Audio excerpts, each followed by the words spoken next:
This woman has transmigrated into a ridiculously over-the-top novel written by 10 authors. The book features 10 handsome but distinct male leads, and a female lead who is adored by all 10 of them. However, she's become a completely insignificant extra.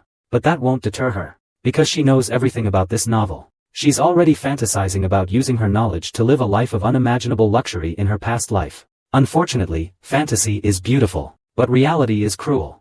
As a commoner, he had little chance of advancement. One day, while working at a restaurant, his friend, Pulley, approached him with several strangers. The man in front of him looked at him with cold eyes, asking if he was Daisy Heidi. However, before Daisy could even think of a response, Gully, his unhelpful friend, was already crying and revealing Daisy's identity. "I'm sorry." This instantly helped them confirm each other's identities. They were from the Duke of Henston's household. They were taking Daisy to stand trial.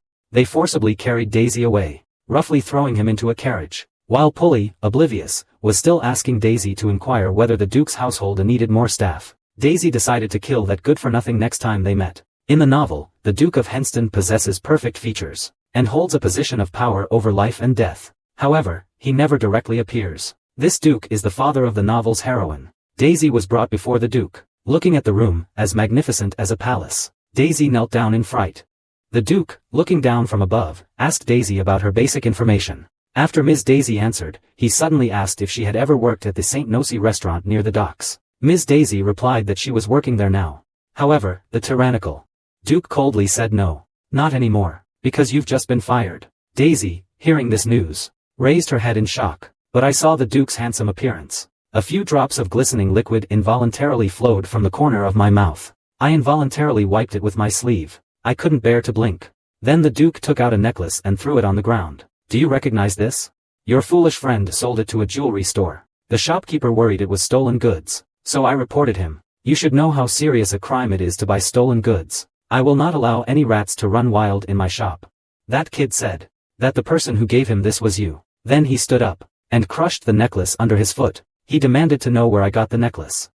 Daisy trembled at the Duke's feet, recalling what happened. Pulley was the first friend Daisy made after she arrived in this world. The day before she met the Duke of Henston, Pulley pitifully sought out Daisy. Daisy asked Pulley what happened. Pulley joyfully pounced on Daisy. Daisy stopped Pulley with her foot. "Keep your distance. Spit it out." Pulley said pitifully that his house is going to be auctioned. He has no money and can't move. And his mother is sick. He urgently needs money for her treatment. Daisy put a hand to her forehead.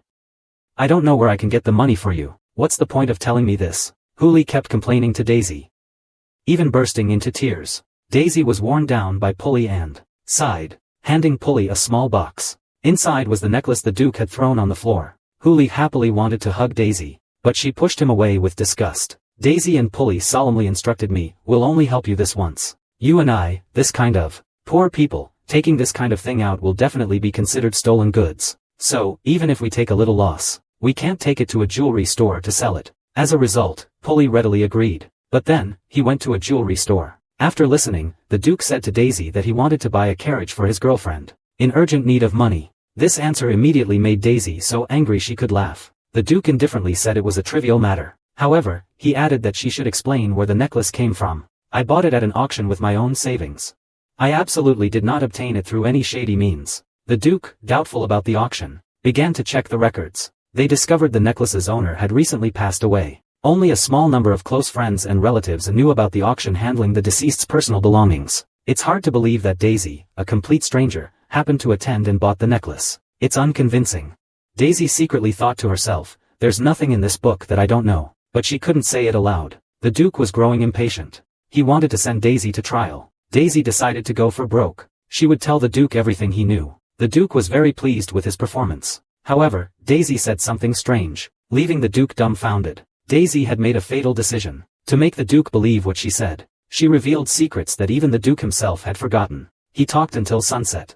The Duke seemed to believe him. Just as Daisy breathed a sigh of relief, the Duke suddenly asked what the book's title was. Daisy broke out in a cold sweat and said, "The reason the Duke's daughter threw herself into the pumpkin field." The Duke was quite puzzled. "My daughter has no reason to be near the farmland." Daisy thought shamefully, if the title weren't so, how do I attract readers? Even though I came up with the title, I still feel so embarrassed. That's right, this book is written by me. I actually time-traveled into my own novel. This novel was co-written by Daisy and 9 other women. This book contains the fantasies of 10 different people. 10 male leads. Carry each writer's unrestrained and wicked orientation. Everyone has written their desires madly. Daisy explained everything about the novel to the Duke. Just as Daisy was still feeling sad about her unfortunate death in her previous life, the Duke suddenly asked Daisy, "Is his daughter the protagonist?" Daisy cautiously said, "Yes." The Duke is very proud. "Isn't it natural that my daughter is the protagonist?" However, the Duke's demeanor suddenly changed. He asked Daisy what decadent novel meant.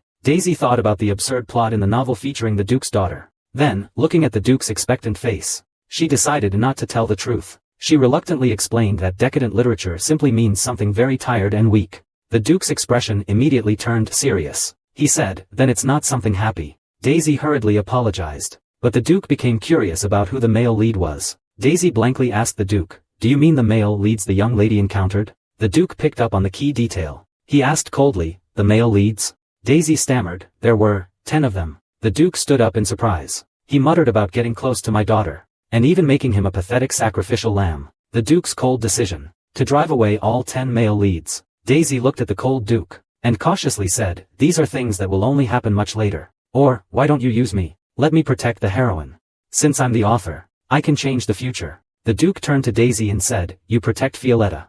I can create content that wasn't in the original story, preventing the young lady from meeting those people." The Duke asked Daisy, "What if you fail?" Daisy confidently. She expressed her willingness to sacrifice her life. However, the Duke didn't need Daisy's life. Just then, a servant came in to remind him that the time had passed. The Duke murmured, "For such a trivial matter, I completely forgot I was supposed to meet with Violetta." Daisy was utterly astonished by the Duke's train of thought. The Duke suddenly asked Daisy, "You said you could protect my daughter, right?" Daisy said expectantly, "Of course." The Duke decided to take her to meet Violetta. Although the Duke had some doubts about Daisy's abilities, he still gave her a chance. The Duke offered Daisy his hand. Just as Daisy shyly reached out her hand, the Duke suddenly pulled her up. He urged, "Hurry up and get up. We're going to be late." However, Daisy fell down because her legs went numb from kneeling for so long. The Duke, however, wondered if the original author shouldn't meet the protagonist. He hurriedly ran to see his daughter. Daisy followed the Duke to Violetta's room. Before entering, the Duke told Daisy, "I'll introduce you as a new nanny candidate, but whether or not we hire you depends on my daughter's wishes." After saying that, he went inside with a happy face. He hugged his daughter affectionately. Daisy then saw the protagonist's appearance. She was a very cute child, completely different from the protagonist she had imagined. Daisy looked at Faye's fluffy hair, like a doll's. She reached out to touch it, but to keep her job, she forcibly stopped herself. He tried to say hello to Xiaofei AI. As a result, Xiaofei shyly hid in the Duke's arms. The Duke glanced at Daisy. The look in his eyes seemed to say that even you want to get close to my daughter. But what the Duke didn't know was that the role setting of Daisy's love for Xiaofei is quite upward. Little Fei likes sweet things, green and frogs. Daisy took out a green frog candy, and invited Fiona to join her for a tea party. At the tea party, Daisy fed Fiona various candies she liked. However, the Duke used the excuse of needing to eat to end the tea party. Daisy took out a small pumpkin candy and gave it to Fiona. Because in the setting, pumpkin sweets are a source of comfort for Fiona. Fiona was overjoyed to receive the pumpkin candy. He hugged Daisy and asked if she liked pumpkins too. Daisy exaggeratedly said she couldn't eat without pumpkin side dishes. Hearing this answer, Xiaofei AI suddenly ran back into the Duke's arms. Just as the Duke thought Xiaofei AI didn't like Daisy, Xiaofei AI spoke up, "I think Daisy is a very good nanny." Then she shyly ran away. The Duke was stunned after hearing that. Daisy was already excited, her face flushed. The Duke could only helplessly let Daisy become the nanny. Daisy looked forward to being a nanny for little Fei AI. However, the Duke said, "You only need to pretend to be a nanny, because what you have to do is to prevent my daughter from meeting the male leads." Daisy thought, since that's the case, let's talk about the salary. The Duke looked at Daisy disdainfully. He returned to the table. He wrote a contract for Daisy. It stipulated that Daisy would live and eat at the Duke's mansion from then on, and he would pay her 10 times her salary for every male lead she failed to eliminate. When Daisy saw the salary, her jaw dropped. Without any hesitation, she signed her name. The Duke put away the contract with satisfaction. He took out a notebook. "Have Daisy write down everything about the male leads." The Duke looked at the list Daisy wrote. He found that the two most threatening ones were from the royal family and the Magus Tower. However, because the male leads' names were too complicated, Daisy racked her brains but could only think of 5 names. He explained that if he could see them, he would surely remember. The Duke said that for tomorrow's gathering, just invite all the nobles who can be summoned. Daisy naively asked if the party had been planned long ago. The Duke arrogantly replied, "Didn't you see me thanking the dragonfly?" That evening, the Duke sent people to deliver the invitations. The next day, Daisy fantasized about becoming the disguised nanny of the Empire's most esteemed duke's household. She could enjoy luxury and wealth, and attend noble balls. She giggled with delight. But the duke asked her to disguise herself as a servant, because only a servant can move freely around the ball. This is the only way to find the male leads. However, there are 150 guests at this ball. Daisy's feet were tired from running errands for the noble ladies, while the duke leisurely watched the scene from a bench. Just as Daisy was feeling extremely unbalanced and about to quit, she saw a pregnant woman approaching. It instantly reminded her of one of the male leads, a mad genius with red eyes. But after meeting Elota, he fell madly in love with him, and abandoned everything he had before. However, at this time, he was still unborn in the pregnant woman's womb. Just as Daisy didn't know what to do, a strong man knocked the pregnant woman down. Not only did he not apologize, but he also complained that she was walking too slowly. So he's a high-ranking marquis. He plans to have his daughter make a good impression at this ball, to gain the duke's favor, to give her a chance to marry the duke. Daisy was wondering curiously who Xiaofei's birth mother was. Suddenly, she saw the pregnant woman looking very distressed. She quickly fetched a chair. After the pregnant woman sat down, Daisy asked Countess Raphael, "Are you alright?" The countess, surprised, asked, "You know me?" Daisy claimed it was a special instruction from the duke. The countess is pregnant, and he asked her to take extra care. The earl and countess were very grateful. They were going to greet the duke. Just as Daisy was about to report the male lead to the duke, she was harassed by an old man. He even groped her. Daisy couldn't tolerate such harassment, so she smashed a plate over the old man's head. Watching the old man clutch his head in pain, Daisy realized where she was and that she had caused trouble. The old man looked up at Daisy angrily. He suddenly stood up, to cause Daisy trouble. Just then, the duke came over. He took the plate from Daisy's hand. The old man pointed to the large bump on his head and showed it to the duke, angrily demanding that the duke punish this ill-mannered woman. However, the duke smiled charmingly and mischievously. He pulled out a large millstone and handed it to Daisy. He said, "Since we're fighting, we should use this to fight." Daisy thought frantically, "Is he going to smash my head?" The old man asked the duke in surprise, "Are you going to hit him on the head for a mere servant?" The domineering duke pinched the old man's face. "I won't allow anyone to be so presumptuous towards my people." Daisy froze at those words. She was completely stunned. The duke had the old man forcibly removed. Daisy watched the duke's powerful back. Her cheeks flushed. That self-important woman is the marquis's daughter. The marquis brought his daughter to the banquet, hoping to introduce her to the duke. The self-entitled woman, upon seeing the duke, fell instantly in love with him. She was about to introduce herself, but the duke didn't even glance at her. He got up and walked away. The self-entitled woman and the marquis also noticed something was wrong. It turned out the duke had witnessed Daisy's conflict with the sleazy man. After chasing the sleazy man away, Daisy wanted to tell the duke about the male lead she discovered, but the duke instructed her to come to his study after the banquet. Afterward, the duke left. Meanwhile, Daisy heard whispers around her. Although Daisy was grateful for the duke's help, she intensely disliked this kind of attention. Daisy suddenly realized she hadn't seen Xiaofei Ai at the banquet. She went to Xiaofei Ai's door. She knocked. Seeing no one answered, she pushed the door open and went inside. Xiaofei Ai was adorably lying on the bed. Seeing this, Daisy felt like she'd been struck by Cupid's arrow. Daisy asked the young lady, "Are you feeling down?" Xiaofei said aggrievedly, "Only I can't go out. I really wanted to go to the second floor to play today, but I couldn't because of the banquet." Daisy had an idea. She took Xiaofei to the second floor terrace. Xiaofei looked at the glass ceiling on the second floor. She said she wanted to hold a banquet too. Daisy asked Xiaofei how many layers of warm milk she wanted, playing along. Xiaofei adorably replied that just a little bit of warm milk would be fine. Daisy asked Xiaofei if she was the Duke of Henston's daughter, and that her father wouldn't let her go out, right? "Next time, ask him nicely. He'll definitely let you go." But Xiaofei said no. "It wasn't my uncle who stopped me from going. I just didn't want to go. They always pat my head." Daisy agreed, "That's right. Mrs. Head is like a chestnut. So cute," Xiaofei said, "but only I allow others to touch my head. My uncle is allowed to, but not you, Daisy." Daisy finally figured out the problem. The Duke of Henstonden was actually Xiaofei's uncle. He actually discovered settings in the book that even he, the author, didn't know about. Daisy accompanied Xiaofei back to her room. Xiaofei was wearing her pajamas with her favorite pumpkin pattern. After saying goodnight, Xiaofei quickly fell into a deep sleep. Daisy, tired from the day. She was too tired to even stand, collapsing by the bed. Then Daisy remembered what Xiaofei had just told her. It turned out that the Duke of Henston was Xiaofei's uncle, and Xiaofei had only said that if she didn't call the Duke Dad, her uncle would be very sad. Because Xiaofei looked so upset, Daisy couldn't bring herself to ask further. Then a wave of weariness washed over her. Daisy had been planning to go to the study to find the Duke. However, she ultimately couldn't control her drowsiness. She fell asleep floating by the bed. After the banquet, the Duke waited for Daisy but she didn't come. In the end, he went to look for her, only to find Daisy asleep by the bed. He gently covered her with a blanket. The next day, Daisy told the Duke about discovering the male lead. When the Duke learned that this male lead hadn't even spoken up yet, he expressed great headache. Daisy was about to introduce the male lead situation, but was mercilessly interrupted by the Duke. The Duke asked Daisy how the male lead met Fiolata. They met as a tutor.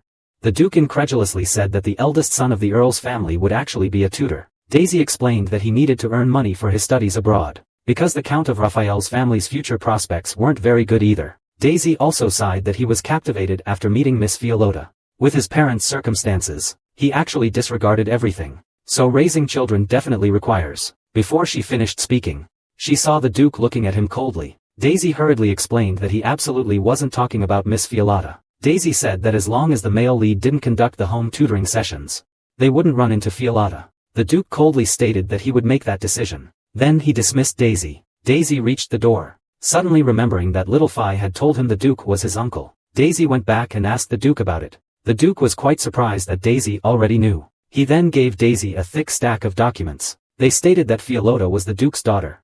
The Duke said that no matter what others said, Fiolata was his daughter. The Duke looked into Daisy's eyes and said that if this matter were to get out, looking at the Duke's kind and gentle eyes, Daisy didn't let the Duke finish. It means he will definitely keep the secret. Whether the young lady is his biological daughter or not is unimportant, because he cherishes her more than anyone else. And the one who considers the child's feelings above all else is the Duke. The Duke, having heard Daisy's words, actually blushed. He shyly expressed his agreement. Daisy said that Fia's hairstyle and attire were different from other noble young ladies, but after spending time together, they found this arrangement very suitable for Xiaofei. Xiaofei also liked it very much. At this time, the Duke came to his bookshelf. He pressed a mechanism. The bookshelf opened, revealing a cabinet. Inside were a lot of beautiful girls' clothes. The Duke sadly said that the wardrobe was almost full. Xiaofei has never worn it once. He's never let anyone choose his clothes. Daisy explained with difficulty. It must be because the young lady likes to run around, so such elaborate dresses are inconvenient. But the Duke didn't listen to him, saying to himself, impressive, isn't it? At such a young age, she insists on wearing clothes that are easy to move in. It shows he values practicality. He doesn't like long hair. That suggests he might become an artist. The Earl asked Daisy not to tell him beforehand in what field Fiorota would excel. He wants to see him grow step by step with his own eyes. Daisy watched the Duke, his mood improving, but she was wondering what to do about the male lead.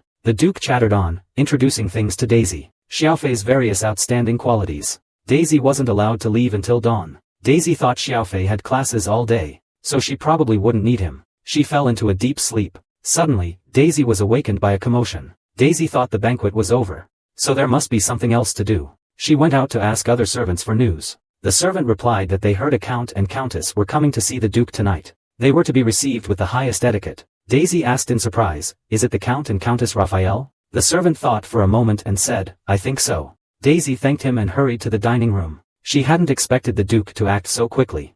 He must not trust her to have acted so swiftly. Daisy ran, wondering what the Duke wanted the Earl and Countess for, and why he hadn't told her a word. Daisy arrived at the dining room, but the Duke wasn't there. The butler said he might be in his office. But Daisy searched the entire Duke's mansion and couldn't find him. The Duke returned to his room. Daisy thought that since she couldn't find the Duke before dinner, she would just have to take the plunge. She put on her maid's uniform again, disguised as a maid. She took over the food delivery from the serving maid. She personally pushed the food cart to the dining room. Daisy looked at the exquisite food on the cart. It's rare for the Duke to entertain the Earl with such exquisite food. I wonder what the Duke is up to. Daisy arrived at the dining room. I pushed open the door and was about to greet them, when I heard the Earl ask the Duke why he'd made such a proposal. It immediately piqued Daisy's curiosity. Daisy placed the food on the table, and secretly glanced at their expressions. The Duke saw Daisy arrive, and frowned, but he didn't expose her. The Duke continued to tell the Earl that he had read the Earl's research report, and thought him a very excellent scholar. He didn't want such an excellent scholar to be buried. Therefore, he wanted the Earl and his wife to consider his offer of the fur coat. Daisy, eavesdropping nearby, was completely confused, and quite anxious. Then the Earl said that becoming a scholar had been his lifelong dream, but as the head of the family, he's not young anymore, and their child is about to be born. I never expected the Duke to write him a letter of recommendation to the Tiztan Empire Academy. The Duke also said he has high hopes for the Earl. He wants to send the Earl to study as soon as possible. Therefore, he will be responsible for the Earl's accommodation and transportation during his studies. Daisy was shocked to hear this. She never expected the Duke to send them away in such a way. Unaware of the truth, the Earl and Countess were deeply moved. As they left, they kept bowing and thanking the Duke. After the Earl and Countess departed,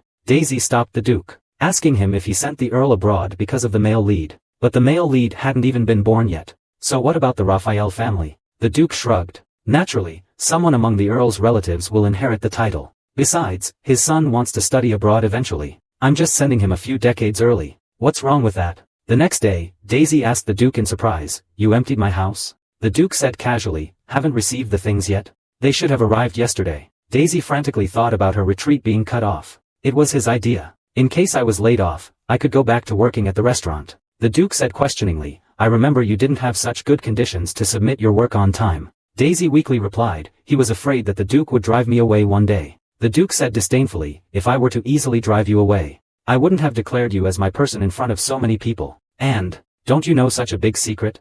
The Duke glanced at Daisy. He smiled, "Do you think I would let you leave so easily?" Daisy watched the Duke's departing back. Her face flushed. She pondered the meaning of "my person" in the Duke's words. At this time, Shady told Daisy that his luggage was reportedly accepted by the butler, Peter. He immediately had someone bring it over. Daisy looked at this person, who had never appeared in the original work. She thought it was normal that the Duke of Henston hadn't appeared either. Daisy recalled Shady's eyes, which seemed to see through everything. He felt that although this was his own novel, there were still too many unknowns. It was better to be cautious. At this time, Peter, the butler, came over carrying Daisy's suitcase. He threw Daisy's suitcase on the ground. He angrily said, "Why should I do this and that for this lowly girl?" He coldly accused Daisy of being like this at such a young age. Daisy wondered why he was so angry.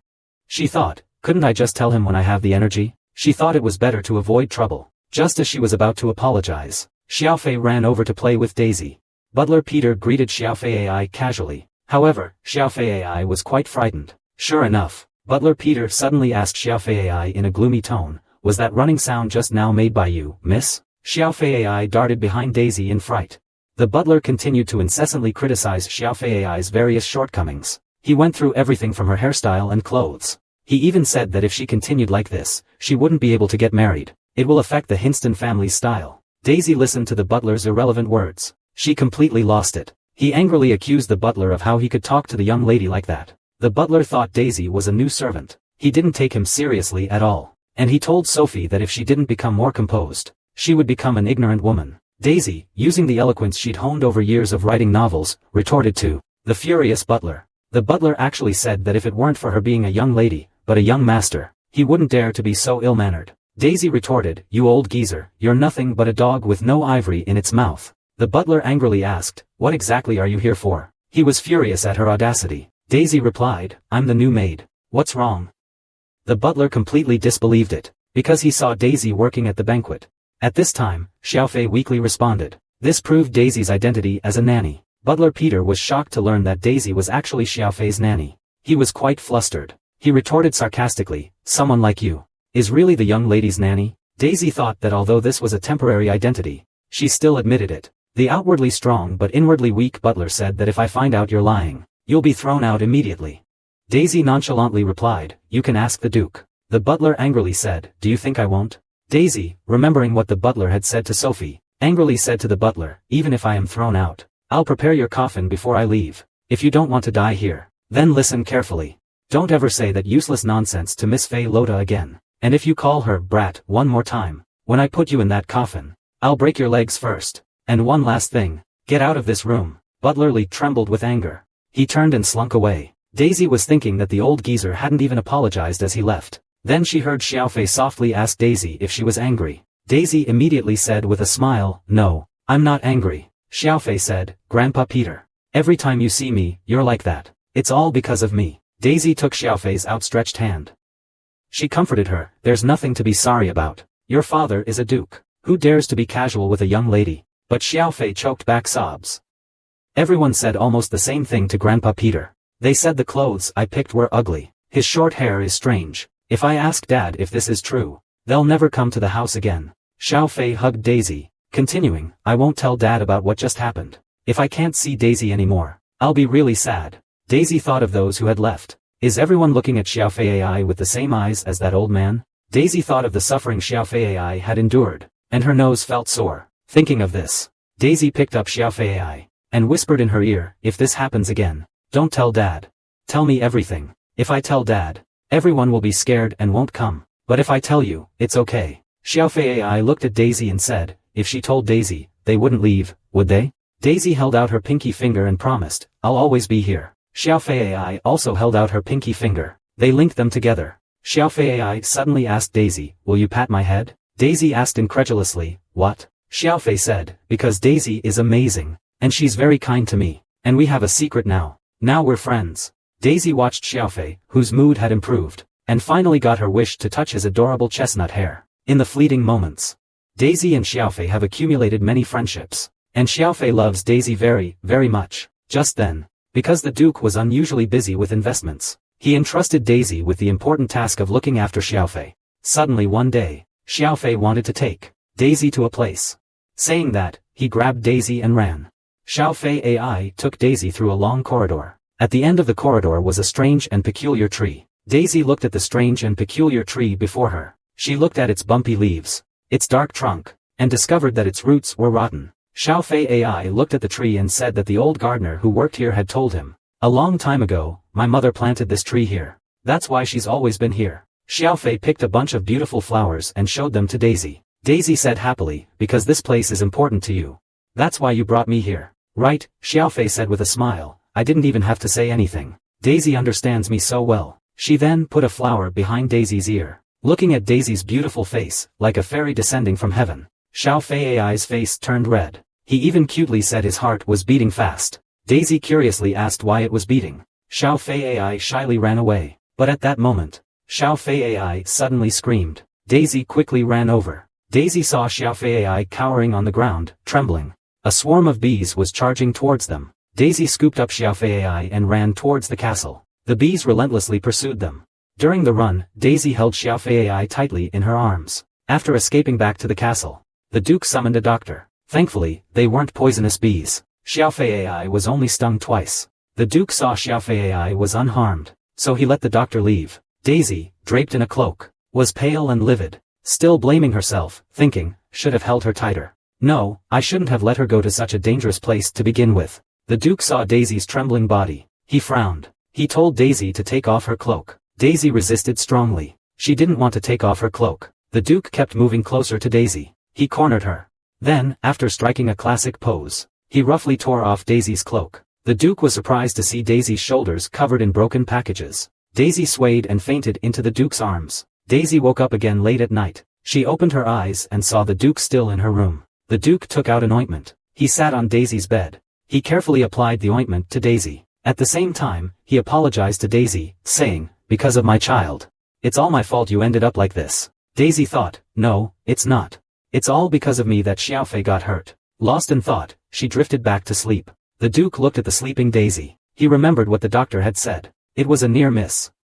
A really close call. The fact that she didn't faint is already remarkable. He must be in so much pain. What incredible perseverance to keep running back here. The Duke reached out to touch Daisy's head. However, afraid of waking him, he withdrew his hand. The Duke gently tucked the blanket around Daisy. He went out and ordered his men to summon all the gardeners. Philia saw that the trees her mother had planted were gone. She collapsed to the ground and wept loudly. The Duke explained, I can't help it either. It's really too dangerous. Weren't you still in a lot of pain yesterday? Fei AI struggled. I don't feel any pain at all. Not dangerous. Not dangerous at all. Yesterday, Daisy was seriously injured. Protecting you. Xiaofei suddenly looked at Daisy. He rushed into Daisy's arms and apologized to her. Daisy hugged Xiaofei lovingly. She comforted him, saying, I'm fine. This was the Duke changing the subject. Let's go have breakfast, he said. Unexpectedly, however, Xiaofei called the Duke uncle. My uncle is so annoying.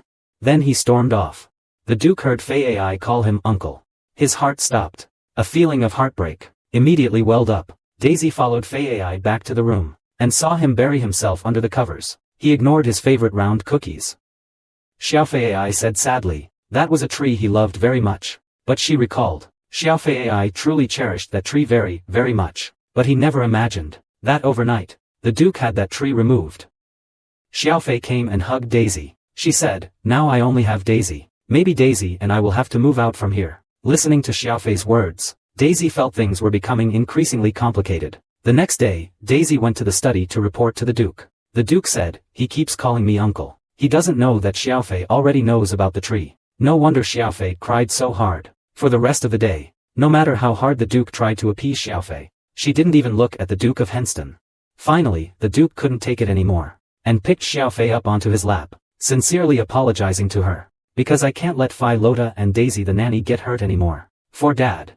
You two are far more important than the trees. How about I compensate you for all the trees in the courtyard? We can plant a bigger one together, but it won't be that tree. No matter how many more beautiful trees we plant, that tree will be gone forever. Uncle, you just don't understand at all." After speaking, he burrowed back into Daisy's embrace. The Duke listened to Fei Ai's words, his face looking like he was about to cry. That evening, Daisy came to see the Duke. The Duke was still blaming himself for not discussing it with Fei Ai before cutting down the tree, resulting in this situation. Daisy comforted him, saying that it was a regrettable incident. "But there's no way to guarantee this won't happen again." Daisy suggested that if Philip could find solace in his spirit, then he might recover from this faster. Daisy then recommended someone to the Duke, someone who lived nearby, and was the same age as Philip.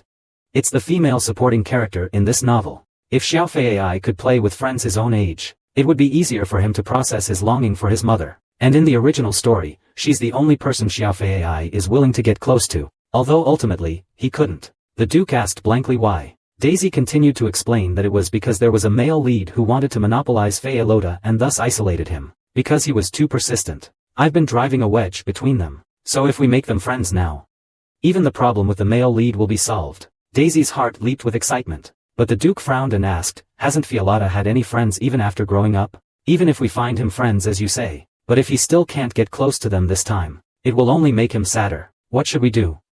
Daisy, however, firmly stated, "They can definitely become good friends." Although the Duke wasn't very convinced, he decided to give it a try. It just so happened that Phi Lota's birthday party was coming up soon. Thus, it was decided to take this opportunity to invite the female supporting character to give it a try. The next day, the Duke wrote invitations, and sent Shady to deliver them to various noble households. Shadi, sorting mail, muttered to the Duke, "I thought before the young lady grew up, you would never let outsiders attend her birthday party. Although I've told you many times that this is overprotective." The Duke never listened once. "I'm really very surprised and happy now," Daisy quietly recalled aside. The Duke is really an unstoppable bulldozer, because he's never met a female supporting character. So I decided to go and see for myself before deciding whether or not to invite her. At that moment, Xiaofei happened to see Shadi going out. She curiously asked Daisy where Shadi was going, but Daisy made an excuse, saying Shadi was just running an errand. She'd be back soon. Xiaofei said it didn't matter if Shadi came back late. "I just need Daisy." The Duke, hearing Xiaofei Ai's words from behind, was very excited. He reluctantly reached out to Xiaofei Ai. "Don't do this. Come to Daddy's arms." Xiaofei Ai looked at him with disdain. The Duke glanced, and buried his head in Daisy's arms. The wounded Duke seemed to be magically transformed. He remained still in the days that followed. Xiaofei doesn't even give the Duke a glance. The Duke spends his days either in a state of melancholy or trailing behind them. Daisy not only has to accompany Xiaofei, but also has to record everything that happens and every conversation they have each day and give it to the Duke. Daisy feels she might die of overwork before they reconcile. Unable to bear it any longer, Daisy gives the Duke another idea. It's a secret she learned from an aunt she met in her past life. "Mom has already taken Dad's hand. Should our baby hold it too? This way, the child will be naturally guided. Then the child will spend the whole day without throwing a tantrum." At breakfast time, Daisy, after a mental struggle, decided to go for it. She held the Duke's hand, and said to Fia Rhoda, "We also said hello to Dad. Did you sleep well, Your Grace?" What Daisy never expected was that the Duke was actually shy. The Duke, blushing, replied, "Very well." Daisy thought, "Oh dear, how will this work out?" But she still turned to Sophie. "Let Xiaofei greet him too." Xiaofei reluctantly said, "Did you sleep well?" Then she jumped off the table and ran away, patter, patter, patter. Daisy thought, was I too impatient? It's too early to be disappointed. This whole act of being close to her father has just begun. Daisy was thinking, when she suddenly noticed that his hand and the Duke's were still awkwardly clasped together. These two originally planned to sneak out while Xiaofei was asleep. Unexpectedly, they were caught by Xiaofei. Xiaofei pitifully asked Daisy, "Can you not go?" After receiving a negative answer, Xiaofei snatched Daisy's bag. The Duke lectured Xiaofei. Xiaofei reluctantly handed the bag back to Daisy. Then she cutely muttered, "Uncle is the worst." Daisy knelt down and comforted me, I'll be right back. Xiaofei wiped away her tears, reluctantly agreeing. The Duke and Daisy arrived at the supporting actress's home. The supporting actress was Miss Lottie Zahn, the second daughter of the Marquis de Frankov. The Marquis and Marchioness were quite surprised to see His Grace come in person. Very surprised. They asked the Duke, puzzled, what business he had coming so early in the morning. He also brought a lady with him, which was different from before. The Duke took a sip of tea and said, I came here today to ask the Marquis if you would be willing to let your child attend my daughter's birthday party. Daisy had just pulled out the invitation, when the Marquis snatched it away. The Marquis and his wife saw the invitation written by the Duke. Their eyes lit up. They readily agreed. They immediately had their children summoned to let the Duke see them. But it turned out to be the Marquis' two sons. The Duke and Daisy exchanged a glance. They realized the old man was playing tricks. The Duke had to be blunt, I'm here to see your daughter. I only want to invite your second daughter, Miss Radisson, to this birthday banquet. The Marquis and his wife saw their little scheme had been exposed. They helplessly had Miss Radisson called out. The lovely Radisson won over the Duke and Daisy the moment she appeared. Universal favorite. The Duke gently invited Radisson to attend Alora's birthday party. Radisson hesitantly asked, is it all right for me to go alone? Don't I have to go with my brothers?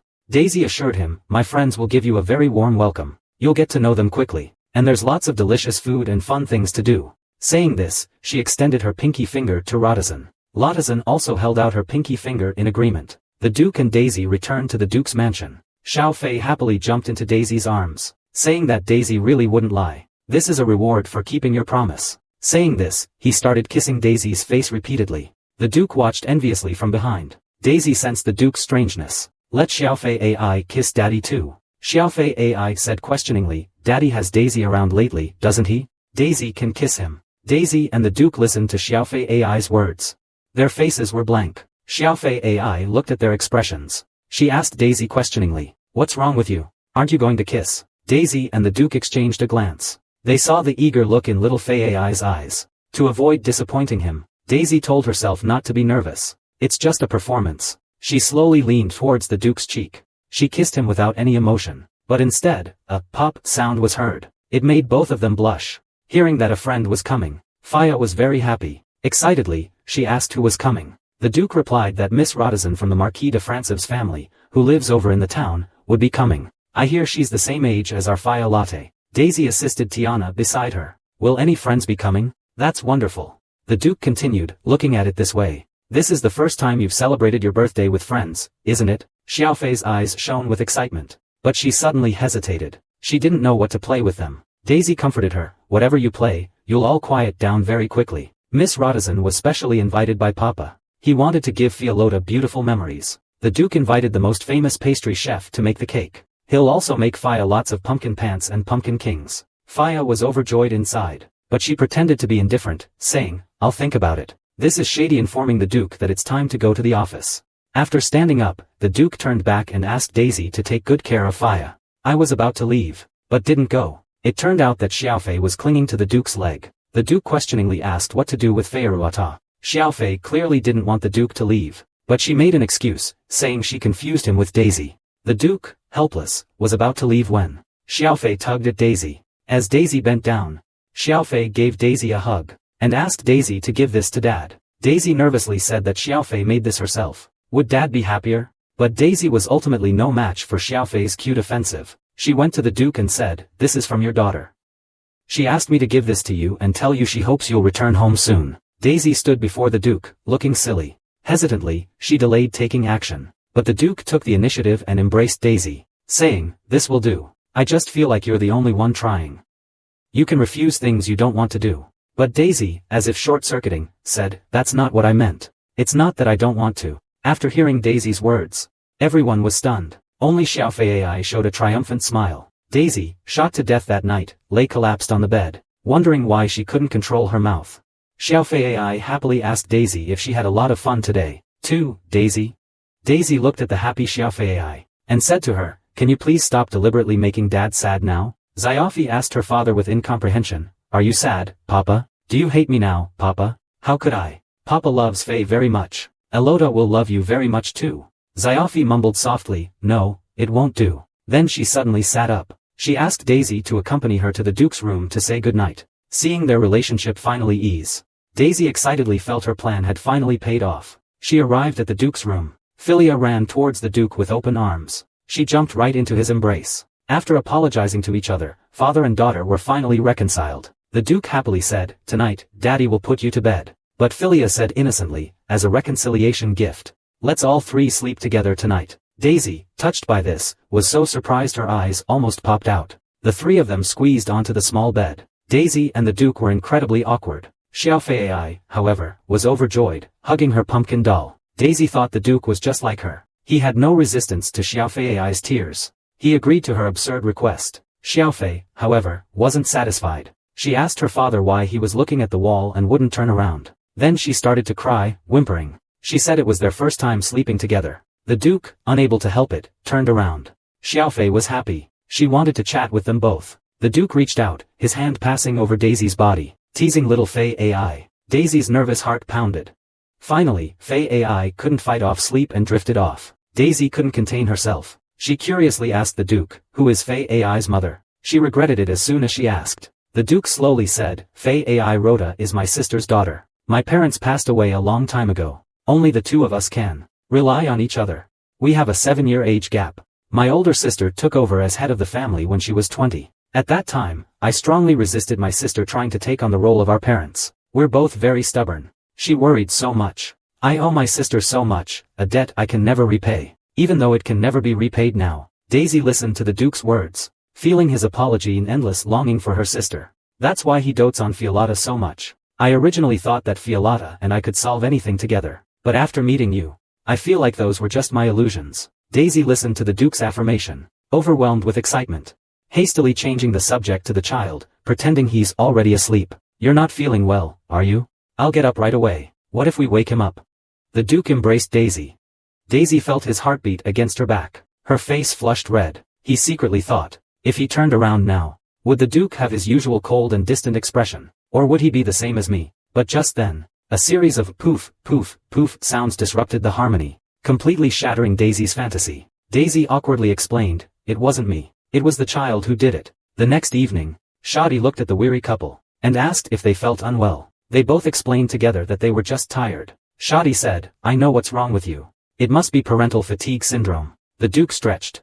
"I suddenly saw several bottles of fine wine on the bookcase." Xiadi explained that they were gifts from Baron Sabrino a while ago. In time for adults only. It's nice to occasionally use them to relieve fatigue. It just so happens that tomorrow is a rest day. No need to work. Saying this, the three of them began to drink and chat. The conversation was just getting lively. Xiaofei ran over excitedly. She told Daisy she wanted the three of them to sleep together tonight. Daisy responded awkwardly. "What are you saying?" "No, Xiaofei. It's not possible. But you must be tired, right?" The Duke made an excuse, saying, "Dad isn't going to sleep. He has to work all night." Xiaofei said so cutely, "It's even more important for adults to get a good night's sleep." The Duke looked at the adorable Xiaofei. He picked him up and forcibly pressed their faces together. Xiaofei, whose face hurt, escaped into Daisy's arms. The Duke watched Xiaofei snuggle sweetly in Daisy's arms. He said jealously, "Fei, compared to Daddy, you seem to like Daisy better." Nanny Daisy secretly gloated, "That's right. I'm just a nanny with magic." Xiaofei whispered to herself, "Then, Dad, you just need to like him quickly." But no one heard clearly. Xiaofei looked at Daisy, asking Daisy to play a game with him. Ultimately, Daisy and the Duke were once again defeated by Xiaofei's tearful assault. Xiaofei happily jumped off Daisy, grabbing the rope and cards. They were playing cat's cradle. Xiaofei lost to Daisy. She drew a card. Daisy was curious about what the card meant. Xiaofei then kissed her on the face. It turned out to be a game where you kiss your opponent where the heart is. Daisy found Xiaofei adorable. But then Daisy lost. Again and again. The Duke even mocked me. It's Daisy's turn to play detective. Daisy angrily said, "This is my first time playing." She added, "Besides, this should be difficult for you too, right?" The Duke confidently replied, "I've never played either. But I should be better at it than you." Daisy disbelievingly, "If you play this, I bet you can't even get past one round." While the two were arguing fiercely, Xiadi and Xiaofei were already extremely sleepy, so they hugged Xiaofei and went back to sleep. They were dizzy from drinking. The two decided to use all their belongings as a stake for a game. Daisy lost again, unsurprisingly. Time for punishment. Daisy stared blankly at the drawn card. The Duke curiously took the card from Daisy and looked at it. The punishment card, a red star, was apparently to be applied to the teddy bear's mouth. The two looked at the punishment card in silence. Daisy suddenly stood up and said, "It's too late. Let's clean up."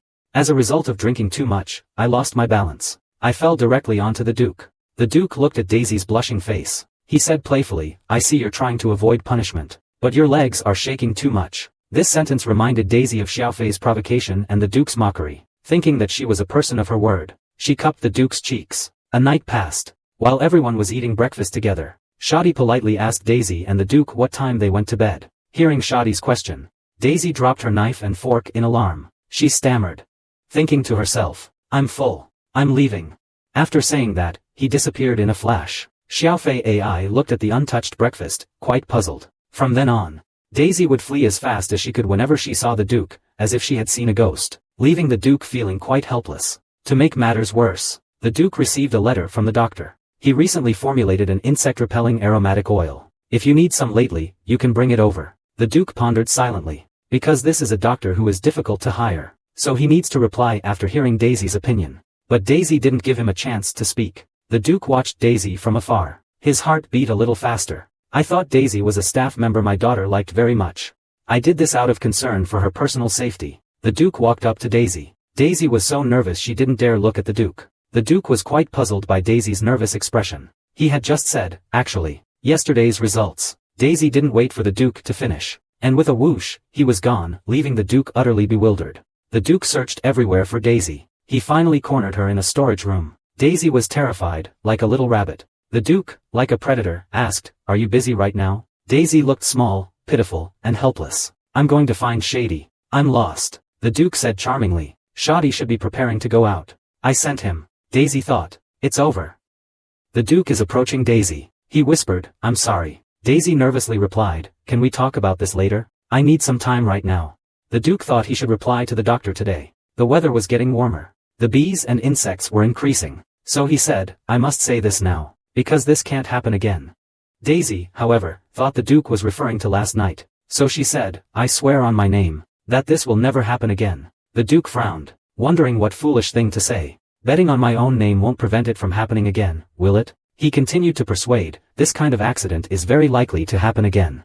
This time it was you. But next time it might be me." Daisy's face flushed crimson. Closing her eyes, she said, "Yesterday's mistake was because I drank too much." The Duke was stunned.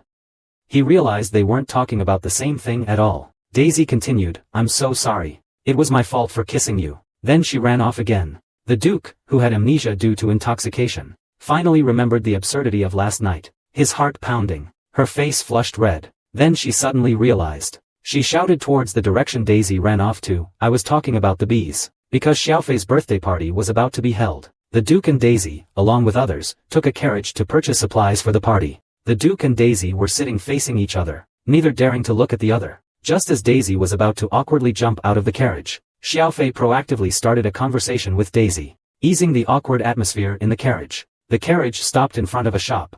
The shopkeeper had prepared various goods for the Duke's arrival. Decorations, dolls, and tableware, everything needed for the banquet was available. Xiaofei proactively pulled Shady to choose goods. The Duke and Daisy, left behind, broke out in a cold sweat. Both the Duke and Daisy wanted to go with Xiaofei. Xiaofei AI firmly stated that she wanted to go with Shadi. Shadi happily asked the young lady, "You're so strange today. Usually, you don't even glance at me." Xiaofei AI glanced back secretly and said to Shadi, "What are you talking about? I like you so much. I just haven't said it before." Then Xiaofei turned around and shouted to Daisy, "Daisy, let Dad choose for you." Daisy stood there dumbfounded, extremely embarrassed. At this time, the Duke broke the silence, saying to Daisy, "Actually, I asked you to come today, because I have something to give you." Then someone presented a box to Daisy. Daisy opened it to see. It was her necklace. So the Duke had it sent here for repair. Daisy looked at the necklace, surprised. "I thought you'd thrown it away." "Thank you." "What for?" "I should be saying sorry. For breaking it." They looked at each other. The atmosphere was somewhat ambiguous. The Duke said awkwardly, "You're quite fine in every way. You just lack judgment in people." Daisy lowered her head in response. As Daisy was considering whether to apologize for yesterday's events, a nobleman with a large beard entered. The Duke, upon seeing the newcomer, happily stepped forward to shake hands. It turned out he was the Count of Santorini, returning from abroad. Hearing this surname, the same as a place name, Daisy instantly recalled that this was a male protagonist created by one of her friends who hadn't traveled much, out of a longing for a vacation. He was a Western-style thief, and also a ruthless murderer who swept through the dark chambers. Thinking of this, Daisy pulled the Duke into a changing room. In the cramped changing room, Daisy smelled a trace of perfume. Daisy's face flushed. Who would have known that's how I found out what perfume the Duke usually wears? The Duke asked with a strange expression. Suddenly, what's wrong? Don't you want to continue the game of hide-and-seek we didn't finish yesterday? Daisy said excitedly. The man's grandson is one of the main characters. But the Duke became suspicious. The Earl never married his entire life. He spent almost his whole life on the battlefield. Could there be an unknown son or family member? The Earl's public and private life were both spotless. So it's impossible for there to be an unknown relative. Hearing the Duke's certain answer was chilling. Daisy wasn't sure if she'd misremembered. As long as there's a lead, I'll investigate. It's better than the twist that he's actually the male lead. A ray of light shone into the cramped changing room. Shady and adaptable students stared in surprise at the Duke and Daisy crammed into the small changing room. Daisy cried out in despair, it's a misunderstanding. Back at the Duke's mansion, Daisy sat by Xiao Fei's bed. She worriedly thought about how he was always misunderstood whenever he tried to do something. But she was still very happy to be with Xiao Fei. She thought she should tidy up his messy toys. At that moment, she saw the punishment card from last night. Thinking about the trouble this card had caused him, she was about to put the card away, but suddenly noticed that this card was different from yesterday's. Daisy looked at the card in her hand. The more she looked, the stranger it seemed. Finally, she discovered the card lacked a heart, but this was clearly identical to yesterday's. Then she noticed traces of wiped blood on the card. She remembered the discussion with her friends when they wrote the novel, about the heroine's personality. They unanimously decided on a cunning and scheming character. They wrote the heroine as a master strategist and a cunning expert. Daisy stared in shock at little Hey AI, who was already fast asleep. She wondered if he was behind all of this. The next morning, Xiao Fei AI personally prepared a drink for Miss Rodizon. She asked Daisy to try it first. Daisy thought to herself that even if it tasted bad, she would pretend to like it. But it turned out to be unexpectedly delicious. Seeing Xiao Fei AI's hard work, the Duke felt very pleased. It's clear that Xiao Fei AI is very much looking forward to Lordizon's arrival. When the Duke was about to pour Xiao Fei AI another drink, Xiao Fei AI refused. You all can finish the rest. I'm going to clean the room. Seeing Xiao Fei AI's growth, the Duke was quite moved. But Daisy sensed something was amiss. Xiao Fei, who usually tries every trick in the book to get an extra drink, today actually refused her favorite beverage. Although, as the original author, I was thrilled to see her using her cunning. But when the target of her scheming is me and the Duke, what if something happens between me and the Duke? Then I'd be Xiao Fei's stepmother. Oh my god, the behind-the-scenes heroine is making me a stepmother. The Duke, puzzled, asked Daisy, who was staring blankly, what was wrong. Just as Daisy was feeling very embarrassed, Shaddy, ignoring Phil's protests, picked him up, and then reported to the Duke. Phil's resistance was futile, and he was very angry. He felt that Shaddy wasn't helping him at all in his life. That afternoon, Phil dragged Daisy and the Duke to play hide-and-seek with him. But under the guise of playing a game, he shut them both in the closet. The two thought that the closet was a hidden place, suitable for sharing secrets, so they talked about investigating the Count of Santorini. The Duke had found out the secret meeting place and time of the guild, and planned to go and investigate. Daisy excitedly wanted to go investigate together. Listening to Daisy's words, the Duke showed a flicker of panic. He didn't want to take Daisy. Daisy said he knew a lot of information. Surely he could be of help. I always strive for perfection. I cannot tolerate knowingly going into danger unprepared. Just as Daisy was rendered speechless by the Duke's intimidating presence, Shadi's voice came from outside. Xiaofei desperately tried to stop Zadi. Zadi wanted to race Xiaofei to see who could find them first. Just as Zadi saw the wardrobe and was about to open it, the furious Xiaofei kicked Zadi in the leg. As a result, he was severely scolded by the Duke. The Duke made him apologize to Zadi. Daisy felt very sorry for Xiaofei's pitiful appearance. He wanted to go and comfort Xiaofei, but the Duke sternly stopped her. Daisy, resigned, returned to her room to rest. As she was about to draw the curtains, she saw Shady and Xiaofei sitting side by side on the steps through the window. What puzzled Daisy even more was that Xiaofei was actually letting Shady touch her head. Daisy couldn't understand why. Only a short while ago, the two of them had become so close. It was a few hours ago. Xiaofei found Zadi and cried, apologizing to Zadi. Zadi knelt down and comforted her, saying, "It's okay. It doesn't hurt at all. But you've been acting strange lately. Why do you always leave the Duke and Daisy alone together? Don't you want to be with Daisy anymore?" Xiaofei said angrily, "It's not like that. I really like Daisy. Nobody likes Daisy more than I do. Why isn't Xiadi here? I also really like Daisy." Xiaofei thought in shock, could it be that Xiadi also likes Daisy? He said uneasily, "No. Daisy is going to marry my father. Unexpectedly, Xiadi agreed wholeheartedly. Don't worry, miss. We're on the same side. I also think the Duke and Daisy should be together. Because Miss Daisy is kind, brave, and handsome. I think she's perfectly suited to be the Duke's partner. Xiaofei was happy to learn that Xiadi shared her feelings. She was very pleased. The two happily formed a united front, preparing to take down the Duke and Daisy CP together. Xiaofei complained to Shady about how hard she worked to bring them together. Shady said Xiaofei's matchmaking methods were problematic. Then he activated expert mode, explaining that you need to make the two people like each other. We don't know yet if the Duke likes Daisy. Xiaofei affirmed that the Duke definitely likes her. Because everyone else in my family loves Daisy. So Dad must like Daisy too. Xia Di couldn't help but wryly smile at Xiaofei's affectionate words. Come to think of it, the Duke should indeed like Daisy. Then Xia Di brought up whether Daisy liked the Duke. Daisy always avoids the Duke. Why is that? Xiaofi is very troubled by this. She doesn't have any good ideas. So she sincerely asks Zadi for help, to see if Zadi has any good ideas. Zadi closes his eyes and thinks deeply. Xiaofi waits expectantly beside him. Zadi thinks of a way to counter the Duke and Daisy's coupledom. He reveals a mischievous smile. Xiadi whispers his plan into Xiaofei AI's ear. Xiaofei AI looks forward with anticipation. Afterwards, the Duke's marriage plan alliance is officially formed. Xiaofei AI seriously wants to hold an alliance ceremony. She leans in and says that 3 strokes on her head from Xiadi will seal the alliance. Xiadi happily strokes Xiaofei AI's chestnut hair. The next morning, Daisy quietly comes to Xiaofei AI's room. I didn't expect Xiaofei AI to wake up so early. She suddenly rushed out and startled Daisy. Daisy quickly hugged Xiaofei AI. Xiaofei AI explained that it was because it's the day her friend is arriving. Dad came by earlier. He said he was too nervous and didn't sleep well. What a silly goose. I slept perfectly well. Daisy couldn't call her father a fool. She thought, after all, today is Xiaofei AI's birthday, and it's also the day he made his first friend. It's understandable that the Duke couldn't sleep well. At this time, Xiaofei AI saw the small box Daisy brought. Daisy explained that it was a gift for Xiaofei AI. Xiaofei AI asked expectantly, can I open it? After receiving an affirmative answer, excitedly, he opened his gift. He discovered it was his favorite pumpkin cake. He was so happy he almost jumped up. Then, everyone in the Duke's mansion came to wish Xiaofei AI a happy birthday. The atmosphere was very joyful, but unexpectedly.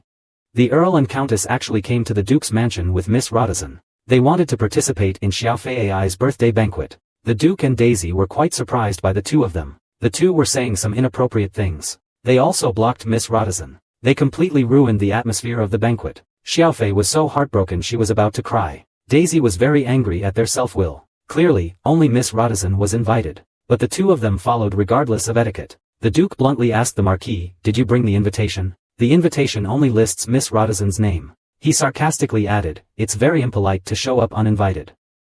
Then he invited them both into the carriage. After the two reluctantly returned.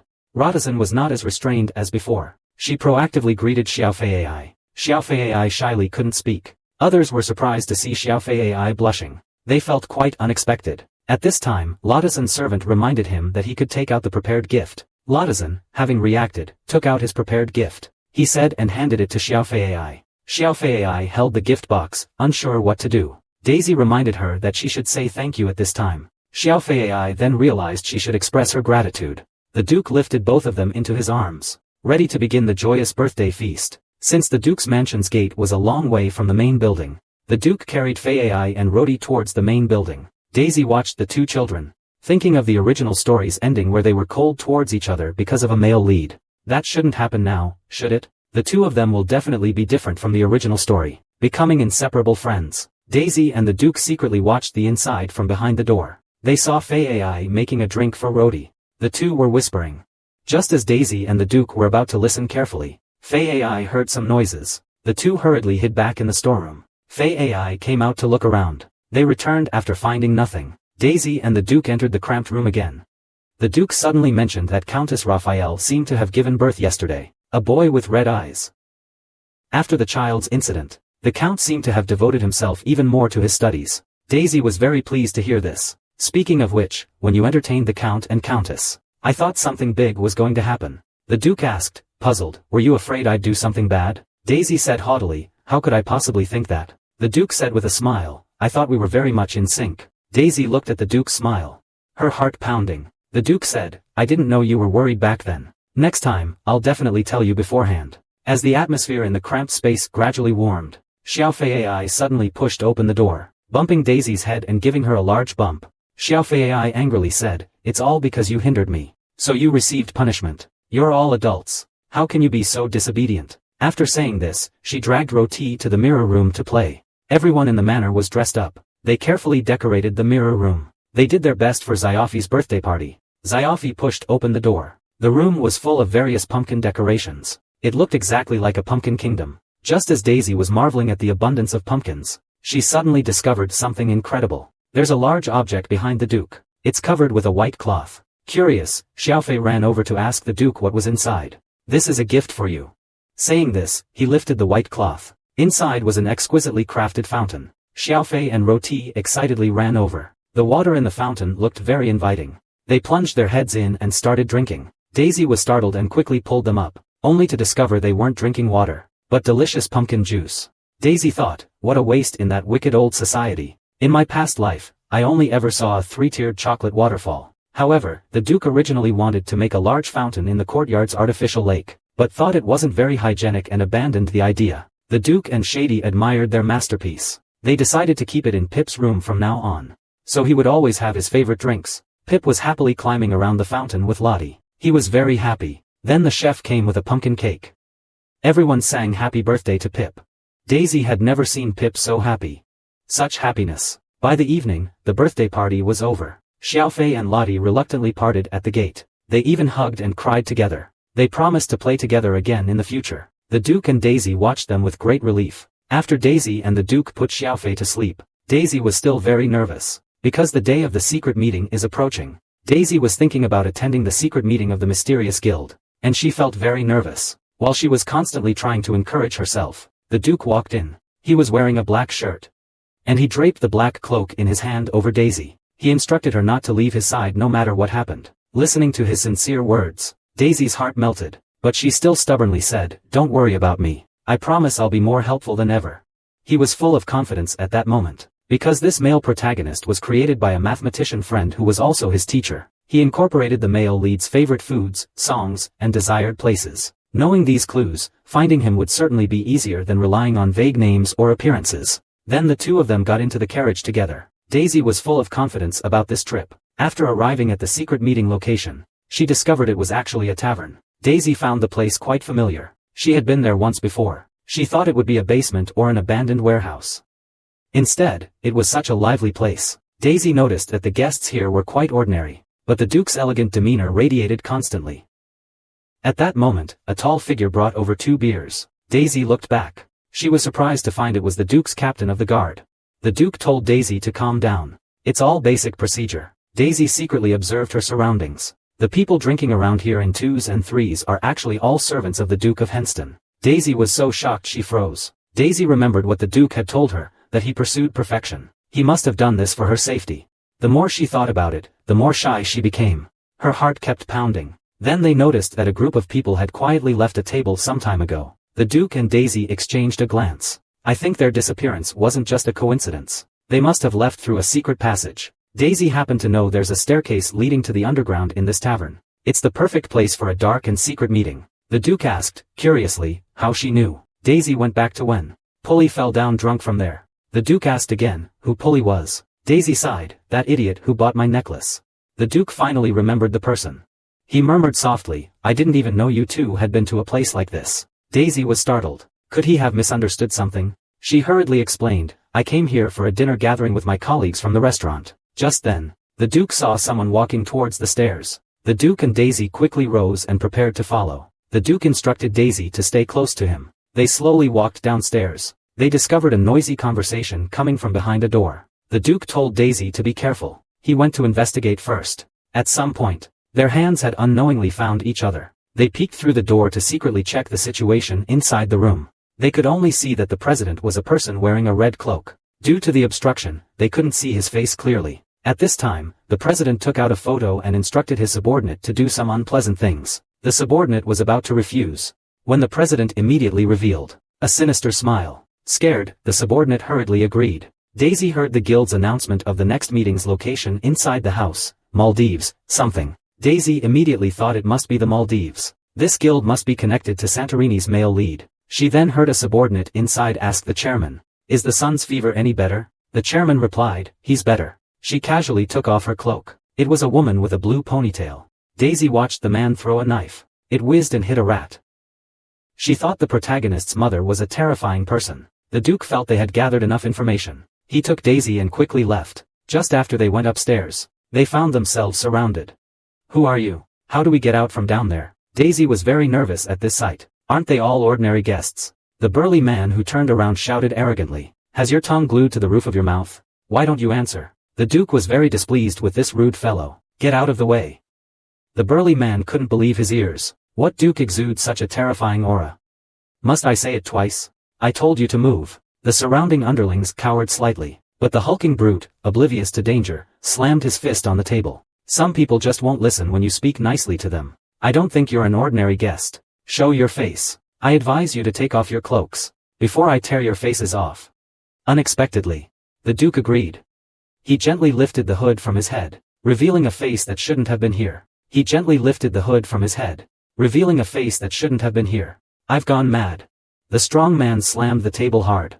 Shut your mouth. In this impoverished place, we should not see such a distinguished person. You're not here to join our guild, are you? You're here to ask us for a service, right? But your timing couldn't be worse. This is such a crowded and conspicuous place. This is actually my first time here. This really isn't where I should be.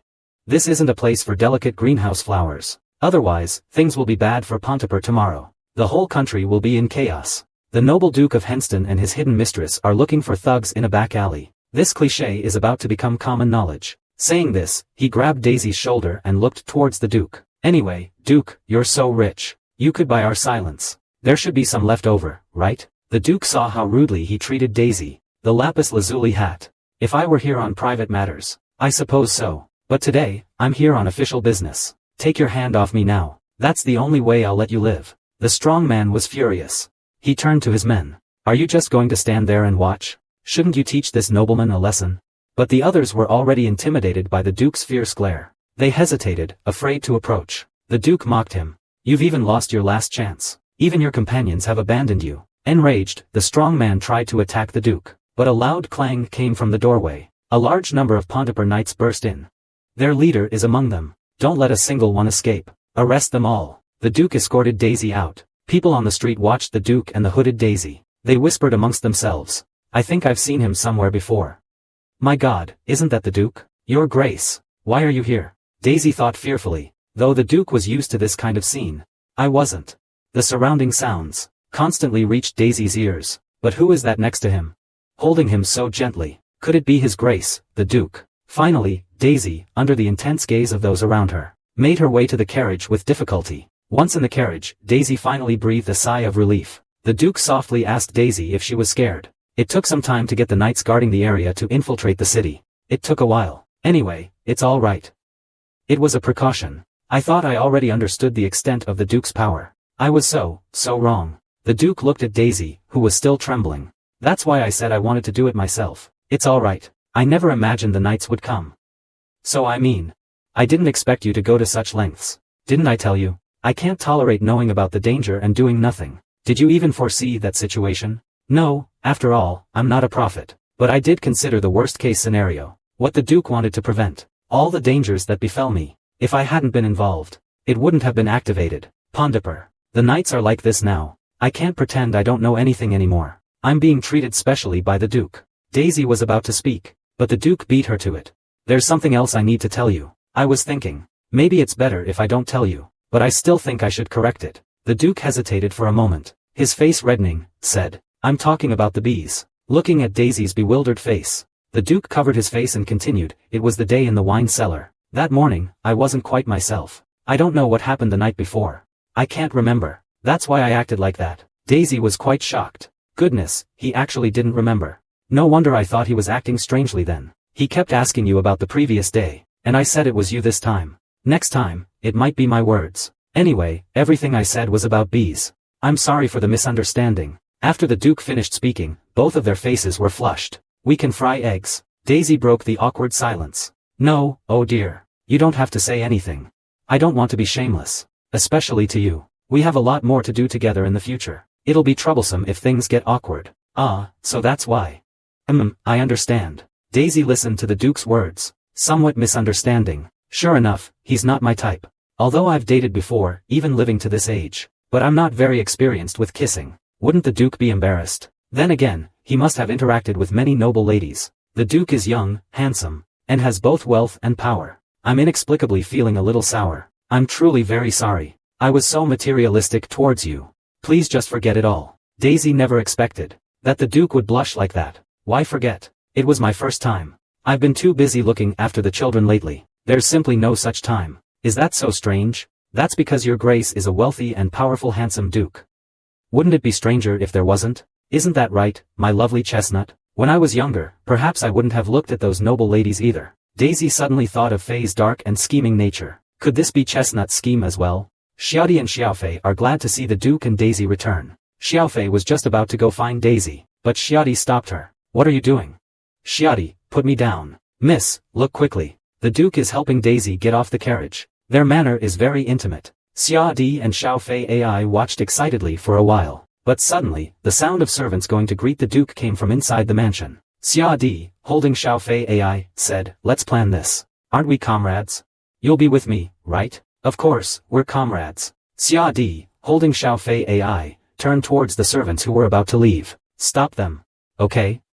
Xiaofei said confidently. Leave it to me, he said, stepping in front of everyone. Everyone, don't go out. Everyone looked at him, bewildered. At that moment, the Duke and Daisy also walked in, both blushing. The next day, Daisy asked the Duke questioningly. You said he works as a healer in a mercenary group called Alps? The guild master's mother's name is Santorini Maldives Guild?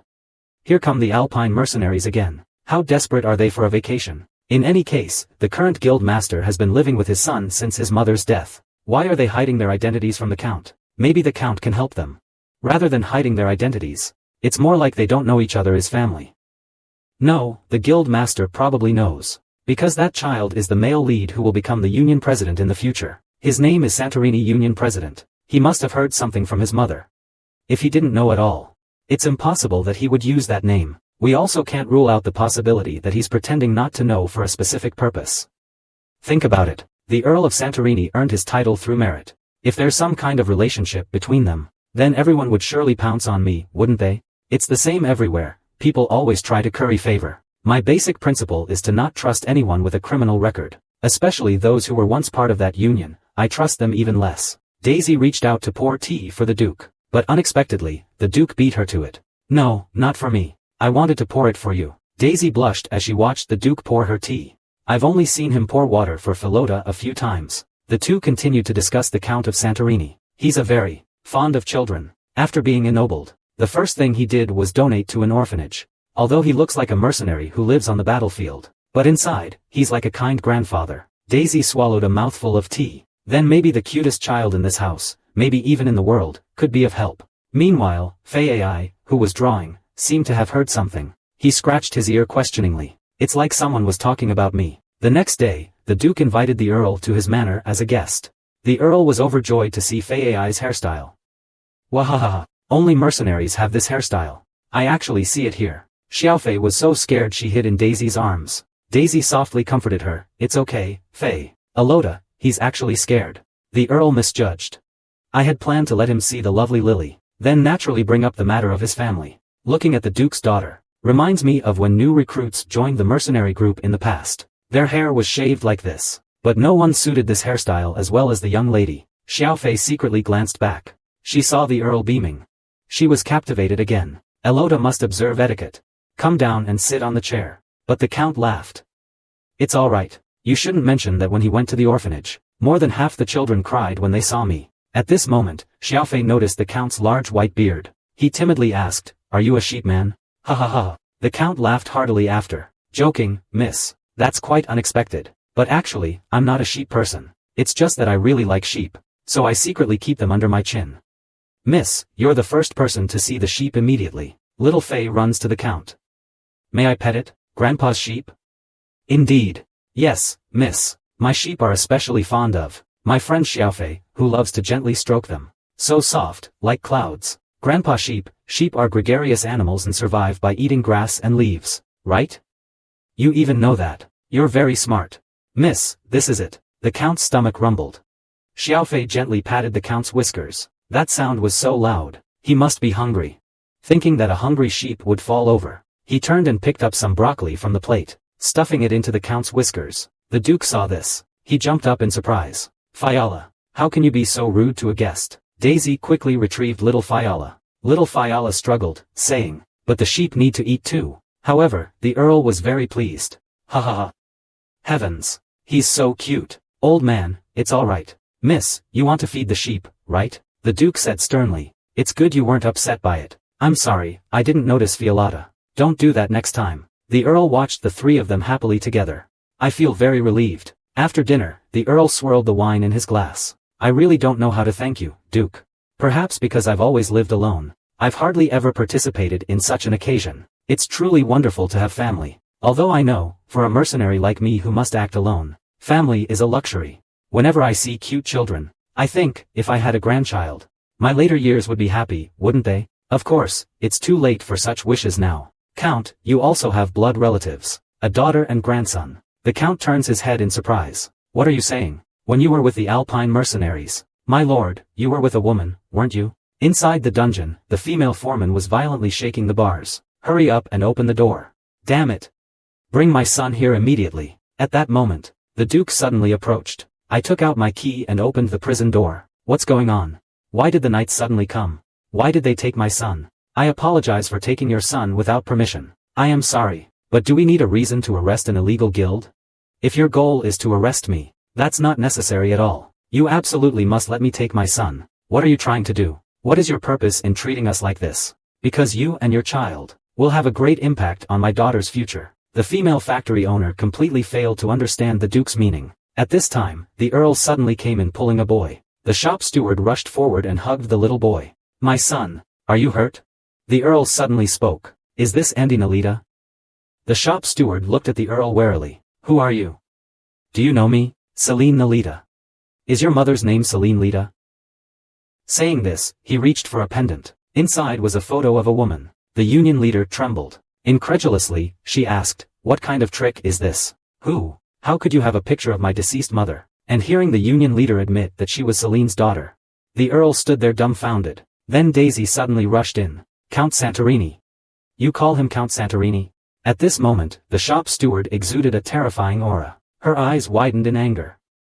Before my mother passed away, I only heard this name once. Santorini. Huh, I didn't know you were such a high-ranking noble. Meanwhile, the Earl could no longer stand. He fell to the ground, sobbing uncontrollably. My, do I really have a daughter? Before I rip your mouth apart, I advise you to shut your mouth. Never. What is someone who has never fulfilled their responsibilities doing now? What, your supposedly great family has no successors? Don't joke around. I don't know someone like you, and I never want to. You abandoned my mother and me, and indirectly, you abandoned my son as well. How dare you come to us? The Earl didn't abandon you and your mother. Because of his mercenary work, he had to travel constantly. He only needed to leave temporarily. During that time, your mother left. Have you ever heard the name Santorini? Did your mother ever say anything bad about your father? Finally, Andy, the head of the women's union, calmed down. It's too late. My mother toiled her whole life, and ultimately passed away. You only appeared now. Now, none of this matters. That's not true. If you remain so stubborn, you might not even be able to see your child grow up safely. In the original novel, the union leader male lead is an orphan with no family. If we don't change the original novel, Andy Nalita wouldn't be able to watch the child grow up. He would pass away soon. Despite that, it would be difficult to make Andy understand that this is a world from a book. But Daisy still didn't give up. She continued to persuade him. No parents. Raised alone. Do you want your child to grow up like that? Is this what you want? I know how much you hate your father, but what truly matters now? Your mother, in her final moments, probably just hoped you would be happy, because my mother was like that too. Andy froze. She remembered her mother's dying words. Andy, thank you for coming to see your insignificant mother. The moment you were born, I believed in heaven, and I hoped even more that you would be happy. I wanted to stay with you always. Please forgive me, your mother, for leaving you behind. At this moment, the Earl could no longer control himself. I'm sorry. My daughter. It's all my fault. Woo-wooming. I'm so sorry, truly sorry. Daisy, witnessing this heartbreaking scene, also remembered her own mother, and her eyes welled up. She turned her head away and secretly wiped away her tears. The Duke took her hand. He wiped away the tears on her cheek. He embraced her. Daisy could no longer control her emotions. She wept in the Duke's arms. The next day, Daisy looked at the thick stack of documents in her hand, feeling quite lost. The Duke took a sip of tea. He introduced it as the Knights Academy enrollment notice. With this, the guild master should change his mind, right? Don't you think so? Is this for the protagonist's child? The Duke chuckled. Or is it for the Earl? That's what you say. But sending the male lead, who will become a villain in the future, to the Knight's Order, while it seems reconciliation is still a long way off. The child and mother are both safe and sound at the Earl's mansion now. The union has also been dissolved. The Earl seems to intend to formally register them both into the family, and then send his grandson to the academy, because I think he might not adapt well to an academy full of noble children. That's why I prepared this. That's a possibility. Would the Knight training school be any different? It's a full boarding system. They say it's a place to learn obedience and to follow orders. After all, it's a place where you wield a sword. It's known for its strict military discipline, but it also values unity more than anywhere else. The bond between seniors and juniors is also very deep. I hear he resembles a count. He's also somewhat talented. Taking this opportunity to become a knight wouldn't be bad, right? Aizong Tongdao, hearing this, feels this is the best choice for the child. Moreover, if this plan proceeds, he won't have any involvement with Curry. But the union, Andy won't be returning to the union, will he? The Earl won't stand for it. A daughter he's finally found again. He'll definitely help her get back on the right path. Make her happy. And I don't plan to stop here either. The mother and son entered the Earl's house. It will be easier to keep track of their movements. Daisy looked at the Duke, radiating confidence, and blushed. That Duke called me Diane. The Duke blushed and forced an explanation. Last time at the tavern, you always called me Duke. If we're going to do anything together in the future, you need to practice. Daisy was a little worried, but this is a society based on status. He's a Duke, second only to the Emperor. Is it acceptable for a commoner to call him by his name so casually? Then a gust of wind blew by, blowing his hair to his lips. This finally made him make up his mind. Just as he was about to call out the Duke's name, the Duke saw the hair by his lips, and smiled slightly. He reached out and poked it. Daisy's face was burning red. He must be here to make fun of me. Is it because he has nothing to eat that he's eating hair? This is because the wind suddenly picked up. Before I could finish, the Duke's action interrupted me. The Duke reached out and gently brushed back his hair, gently saying, "You've worked hard lately. It might be hard for you in the future, too." Daisy blushed crimson. It's not just Diane who's been working hard, it's the Duke too. The Duke was pleased to hear Daisy call his name. That's right, that's it. Speaking of which, the Duke handed Daisy a large bag. I should have given this to you yesterday, but I didn't find the opportunity. Your salary. After all, you've been here for a month now. Daisy looked at the bag full of gold coins, shining brightly. She said nervously, "But these aren't silver coins. They're gold coins." I said at the time, "As long as you do a good job, I'll pay you 10 times your salary." You forgot so quickly? So that wasn't just anger, and it didn't mean you should die?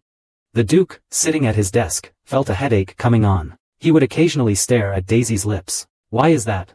Unless he's gone mad. That's impossible. Something like this has never happened to me in my entire life. But I never imagined his smile could be so beautiful, like a flower blooming in spring. I said it was beautiful, just now. I didn't mean to think it.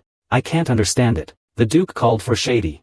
Have I had a lot on my plate lately? To be honest, your official duties have actually decreased considerably recently. Haven't you been busy with other things lately? The Duke felt a pang of guilt at Shady's pointed words, and quickly changed the subject, saying, "Where is Philota?" He said today marks the 30th day since he arrived here. I want to give him a gift. I'm drawing it now. 30 days have already passed. I need to give a gift. On the other hand, Xiaofei surprisingly rejected Daisy's invitation to go to the market. Daisy looked puzzled, but she didn't think much of it. Alone time isn't so bad, actually. Hey, does this smell of money really come from my pocket?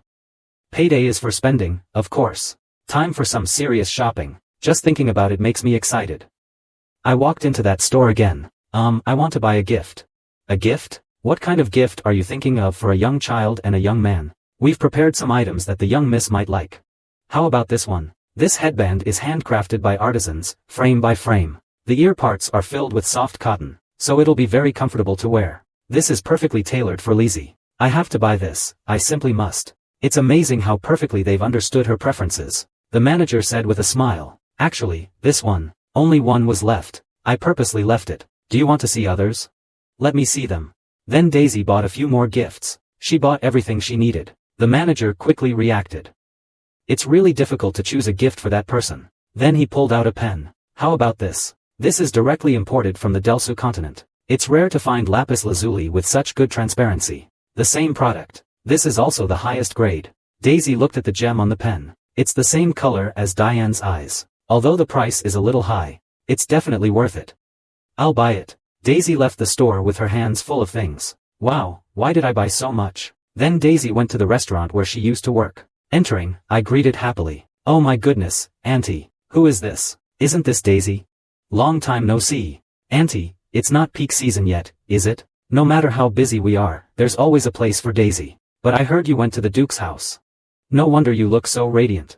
I actually have something I want to ask you. Saying this, she stared at Daisy with a gossipy look on her face. Daisy, haven't you heard anything? About the person who made the Duke fall in love? Love? Daisy looked completely bewildered. What are you talking about? What does this mean? You heard about the knights taking down that illegal guild recently, right? But, apparently, it was because the Duke's beloved woman was kidnapped. He went to rescue her. Though I don't know who she is. But I heard she's exceptionally beautiful. Everyone who was there that day said so. Even though she was wearing a cloak, they still felt she was incredibly beautiful. Some even say she's the Empire's #1 beauty. But if the other party is the Duke of Henston, there's nothing strange about it. What does this even mean? I listened to the old woman's nonsensical rambling. Daisy was furious. There's a limit to spreading rumors. The only person with the Duke at that event was me. The auntie didn't notice Daisy's strange expression. She continued excitedly. Everyone's been talking about it lately. You really haven't heard anything? New news came out the day before yesterday. At this time, the man at the next table turned around, said proudly. About that? I heard it from my neighbor's cousin's wife. The Duke's lover is actually a princess from a distant country. Daisy felt dizzy. What's going on? Daisy stood up abruptly. Oh my, it's already this late. Time to play with the young lady. Auntie, I'll be going then. I'll come again later. Xiaodi went to deliver a letter to the Duke. Upon entering, he found Xiao Fei AI there, looking worried. He was painting a picture of Wu Ming. I also want to go out and play with Daisy. Why am I so busy? Xiaodi walked over. He smiled. If you had finished painting it earlier, then you could have gone to the market with Daisy. This isn't something that can be drawn easily. Sometimes, I can't even finish one drawing in a day. Xiaodi, don't you even know this? Okay, I understand. The pain of creation. It's so torturous. Besides, Daisy needs a rest too. Oh my god, miss, you actually said that. It's truly astonishing. Xiao Fei AI hummed cutely. I need to focus. Go and do your work. Okay, I understand. Charmed by Xiao Fei AI, Xiaodi went to discuss important matters with the Duke. A while later, Xiao Fei AI finally finished the drawing. Dad, look at this. The first one is me and pumpkin. The second one is the sheep eating broccoli. He doesn't eat pumpkin. He only eats broccoli. Why only give the sheep broccoli? But he'll be hungry too. The next one is Daisy and Dad. How amazing, right? I drew it well, didn't I? You're getting better and better. You can see the improvement in each one. Although your technique isn't fully mature yet, you're working very hard. Do you think Daisy will like this gift? Of course. He'll be very happy. The Duke stroked Xiao Fei AI's head. The little one really loves Daisy that much? Xiao Fei AI leaped off the Duke. Daisy's here. The Duke sighed helplessly. Those ears are even better than a dog's. Is Daisy fun? What were you doing outside? Daisy walked up to the Duke, carrying Xiao Fei AI. The Duke said to Daisy, let's go to the island tomorrow. To the island?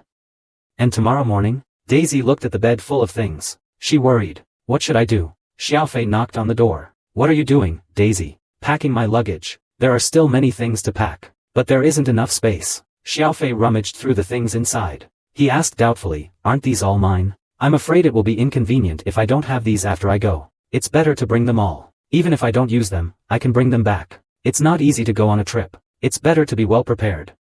Xiao Fei said excitedly. Oh, like that. Then, with difficulty, I said, no. Don't worry about me. Daisy, I'm not going. Daisy was startled. What are you saying? If you don't go, then who will go? This time, it's only you and Dad. What does this mean? It's only the Duke and me. But if you don't go, then I can't go either. After hearing Daisy's words, Xiao Fei suddenly asked why. Why can't I go? Of course I can't go. Adults don't usually travel alone together. Is that so? Xiao Fei worriedly rubbed her head. Daisy sighed. I really want to go to the island. Xiao Fei looked at Daisy's unhappy expression. She took his hand. I understand. Daisy, I'll go too. Really? Really? That's great.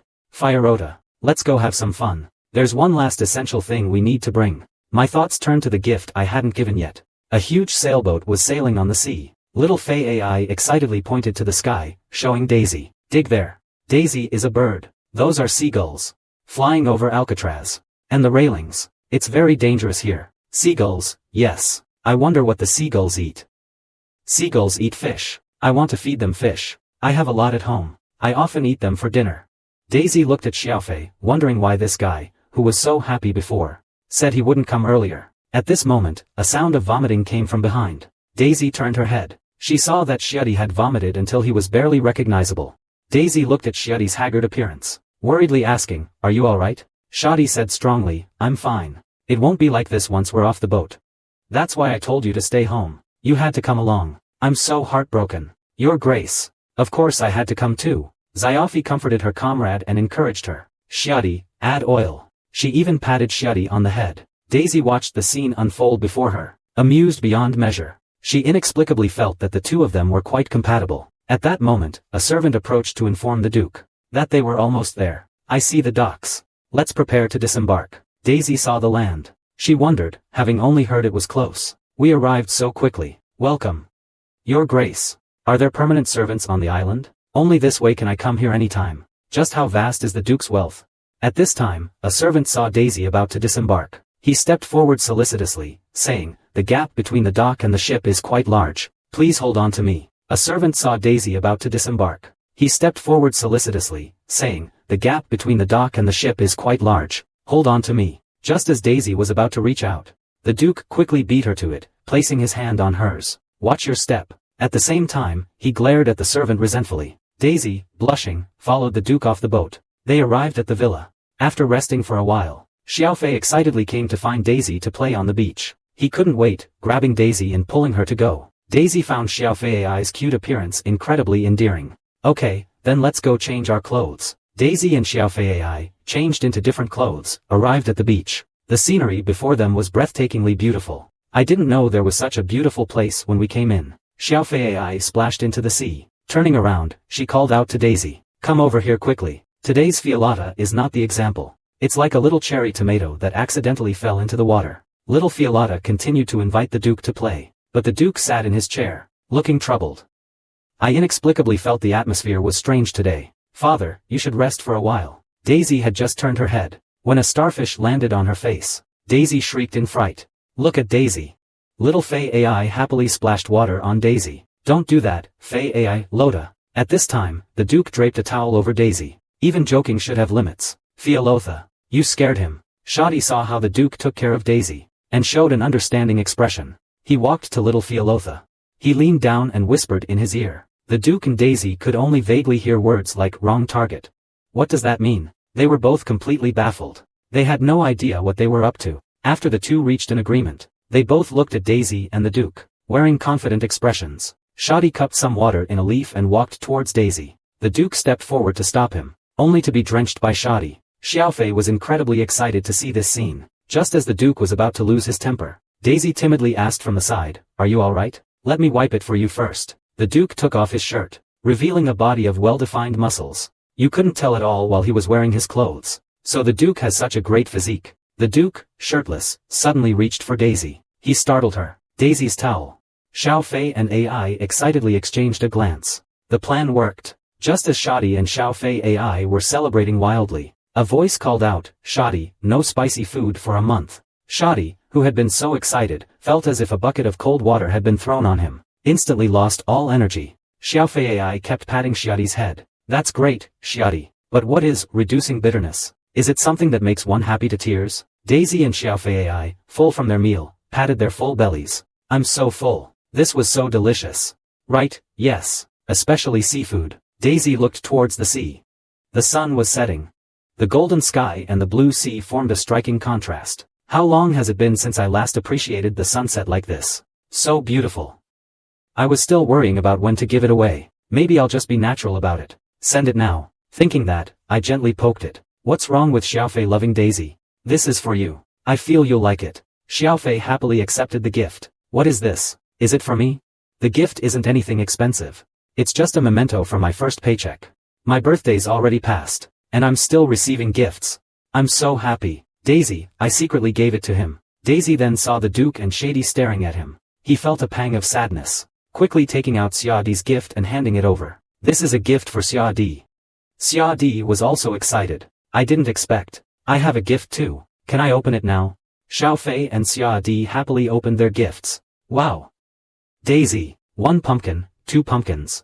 There are 5 pumpkins. Xiaofei couldn't wait to put one on his head. I love Daisy. Does it look good? Thank you so much, Daisy. Xiaodi is also very happy with Daisy's gift. Thank you. I really like it. And I usually spend a long time looking for things. At that moment, Daisy felt a chilling gaze fixed on him. He secretly glanced towards the Duke. The Duke was sipping his coffee, but his gaze remained fixed on him. Daisy held the Duke's gift, but internally, he was conflicted. Just like when he gave gifts to Lee and Shady. Just be natural, just hand it over. But I can't muster the courage. What if I can't control my expression? Will he like it? Will he be disappointed when he opens it? Xiaofei noticed Daisy's nervousness at this moment. She immediately said to Xiaodi, the sun is setting. But Xiaodi didn't understand what Xiaofei meant. Xiaofei said it again, drawing out the sound, and winked at him. Xiaodi immediately convened a meeting. Pulling Xiaofei and AI, he walked outside. Daisy asked questioningly, where are you going? The sun is setting. We're going for a walk. Daisy, don't follow us. The Duke suggested, then let's go together. I hadn't even finished speaking when Xiaofei interrupted me. No, Dad can't come either. We made a plan earlier. We'd go for a walk together when the sun sets. Yes, just the 2 of us will go ahead. Daisy wondered what they would walk around at night. It's getting dark soon. It'll be dangerous. I was about to get up and chase after him, but I noticed the Duke was still staring intently at him. If eyes could speak, he'd probably be saying, so, where's my gift?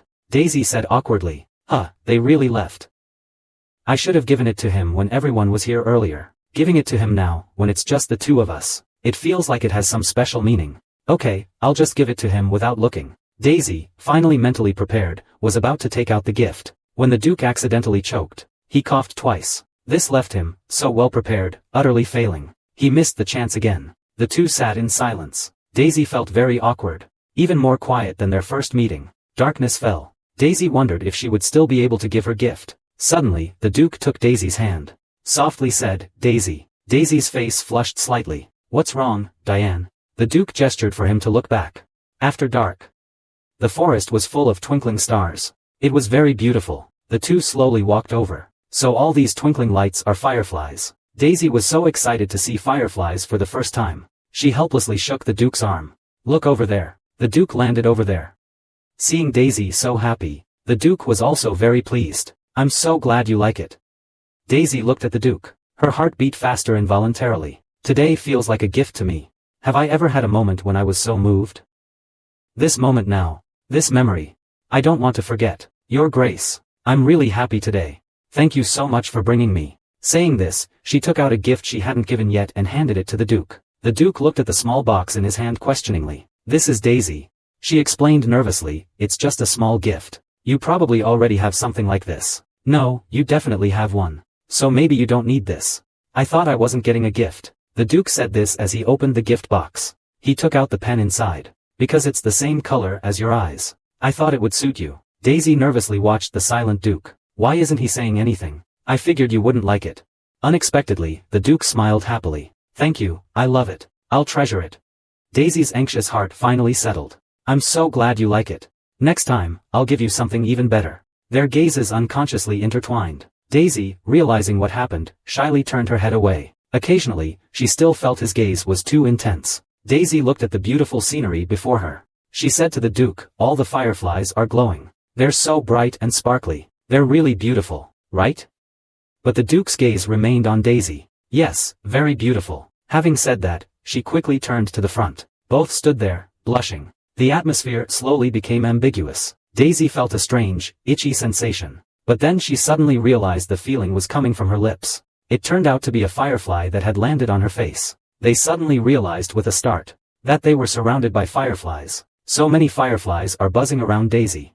The Duke said indignantly, I really don't know why there are so many insects here. And this is the seaside. The 2 of them quickly fended off the insects, while running towards the house. The next day, Daisy, who had already packed her bags, finally waited for Fei AI. But Fei AI's appearance startled Daisy. She saw that he and Shady both had faces full of red welts. It's swollen terribly. What happened to you guys? Where did you go for a walk yesterday? Xiaofei scratched his head. He explained that there were too many mosquitoes in the room. You both need to put on some medicine. Daisy said this and started to search through her luggage, but she couldn't find it anywhere. Meanwhile, Shoddy, taking advantage of Daisy's inattention, hid the fireflies he'd caught that night in his suitcase. Then the two secretly high-fived. Back at the Duke's mansion, Xiaofei happily called Daisy to his room. He pulled out a stack of papers. From now on, I'll introduce them to you one by one. This is the first time I met Daisy.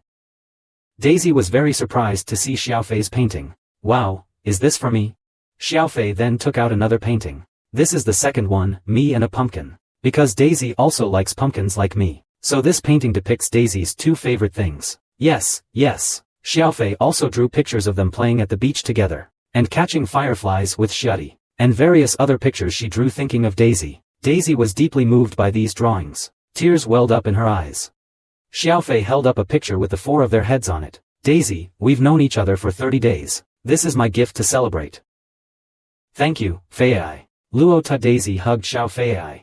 She secretly wiped away her tears. Thank you, really. After that day, Daisy would take out the letter Li Zi sent her whenever she had time, recalling what happened to them on the island. That day, Xiaofei suddenly came to see Daisy. He invited him to read together. Saying that, he grabbed Daisy's hand and hurried towards his room. Daisy wondered, why such a rush to read a book? As soon as they entered the room, they saw the Duke sitting in Philia's chair. And as soon as Philia entered the room, she picked up a book and went to read it by herself. Daisy and the Duke stared at Philia, dumbfounded. Had they been tricked again?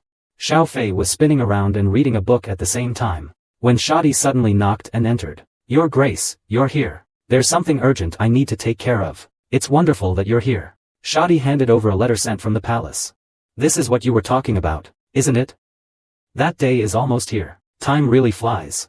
Xiaofei asked with anticipation. Dad's going to dance, right? You'll definitely go this time, too? The Duke said helplessly. I should go, I suppose. Daisy looked on curiously. I don't know what they're saying. Shoddy said with a smile. You'll be attending in person this year as well? You'll receive so many proposals again. Proposals? What does that mean? Hearing this, Daisy's heart began to beat faster unconsciously. Daisy heard that the Duke was going to the ball, and would receive many proposals. My heart clenched. What's going on? Xia Di touched his nose. He said pointedly, it would be nice if someone could accompany you this year. I can't go with you wearing a gown. The Duke imagined Xia Di in a gown. A shiver ran down his spine. Daisy finally couldn't control her curiosity. Ask Shady what's going on. Shady explained that it was the palace's annual social celebration, the largest ball in the entire empire. The royal family attends in full unless there are exceptional circumstances. Daisy was thrilled at this news. She realized this was a perfect opportunity to meet the other male leads, such as the second prince, Edward Chester, who is the same age as Xiaofei. This character was created by Daisy giving it her all. A persistent man with waist-length hair and emerald eyes, always smiling, is a tyrant who can shatter his entire family with a flick of his wrist. We'll continue introducing this ball, the only ball the Lord of the Dark Tower attends, next time. Hearing this news, Daisy was startled again. The Duke also seemed to remember something. Later, I'll have Daisy go talk to him. The Duke and Daisy were walking in the garden. I remember you said, the second prince and the next master of the Dark Tower are very important male leads. The characters you personally wrote are actually a prince, and a tyrant. Daisy, the persistent male lead, looked embarrassed. She forcefully explained, this way is actually better. Because I remember the male lead I wrote about very clearly. The second prince will smoothly ascend to the position of crown prince in the future. Although the first prince, Clibranto, is a full 15 years older than the second prince, he shows no interest in the imperial throne. After all, the second prince is the male lead. Of course it has to be this way. Right, Daisy? Thinking again about Shoddy's proposal letter, she nervously asked the Duke. I'm curious about something. What did those marriage proposals mean? And there were so many. The words left my mouth, and Daisy saw the Duke visibly flinch. Instantly, I felt I shouldn't have asked that. It's awkward, after all, it's related to Fiolata. That's why I'm so concerned about it. Maybe we'll become family in the future. The Duke, hearing the word family, sharply looked at Daisy. Then, he blushed again. He took a breath and said it wasn't anything important. After all, it's a royal invitation. Even if he finds it troublesome, he still has to attend. Many nobles bring their children who are about to have their debutante balls. So we see some new faces every year. So this ball is actually a gathering of nobles from all over the country. It's a real battle of the stars. The brightest star among them should be the man before us. Especially the Duke. He usually doesn't show up. He rarely attends such social events. For the nobles and ladies who have come from afar, This is probably their only chance to see the Duke. So it's natural that marriage proposals will pour in from all over. It's only natural. Yeah, it's only natural. But why do I care so much? Why am I sighing without realizing it? Let's change the subject quickly. So I asked the Duke if the ball required my presence. The Duke asked, puzzled, your presence? What do you mean? What are you trying to say? Because I want to see Prince Edward. Ha ha ha. I doubt the royal ball would just randomly choose you. There's no guarantee I'd be allowed in. I'll go back now. After saying that, he ran away quickly. I plan to write back to the royal family tonight. Shadi asked, puzzled, you're writing back so soon? I thought to myself, didn't you always hesitate before? In the end, I had to urge you many times, and only when it was absolutely impossible to delay any longer would you reply. Then I frantically peered at the Duke's writing. My head was practically on the other side of the table. The Duke finally slammed the table, unable to bear it any longer. Shady. You go out, Xiaofei. AI saw Shady come out, and came running over, pitter-patter, to find out what was going on. He excitedly asked his father if he was going, and if he would go with Daisy. Shady quickly raised his middle finger, telling him to be quiet. After all, they were still in the middle of a battle. Shady sighed helplessly. I thought the Duke was cautious about everything, but I didn't expect him to be even more cautious about confirming his own feelings. Xiaofei patted her chest at this time, don't worry, I'm here. The next day, the Duke went out early to attend to business. Xiaofei complained that Xiadi didn't wake her earlier. Xiadi explained that the Duke went to the young lady's room before leaving, and even kissed your forehead, don't you know? Xiaofei said angrily, because I was asleep. Of course I didn't know. Xiadi only teases me all day long, humph. Daisy quickly patted Xiaofei. She coaxed, our Feier is so good. Even when Dad's not here, you didn't cry or fuss. You're really so composed. Xiaofei looked at Daisy with an innocent expression, and Daisy said, it's because I'm with you. That's why I'm not lonely. Because I'm lonely when Daddy's not around. As soon as she said that, everyone in the room looked at Daisy in shock. Daisy's face quickly turned red. How is that possible? The Duke isn't here. How could I be lonely?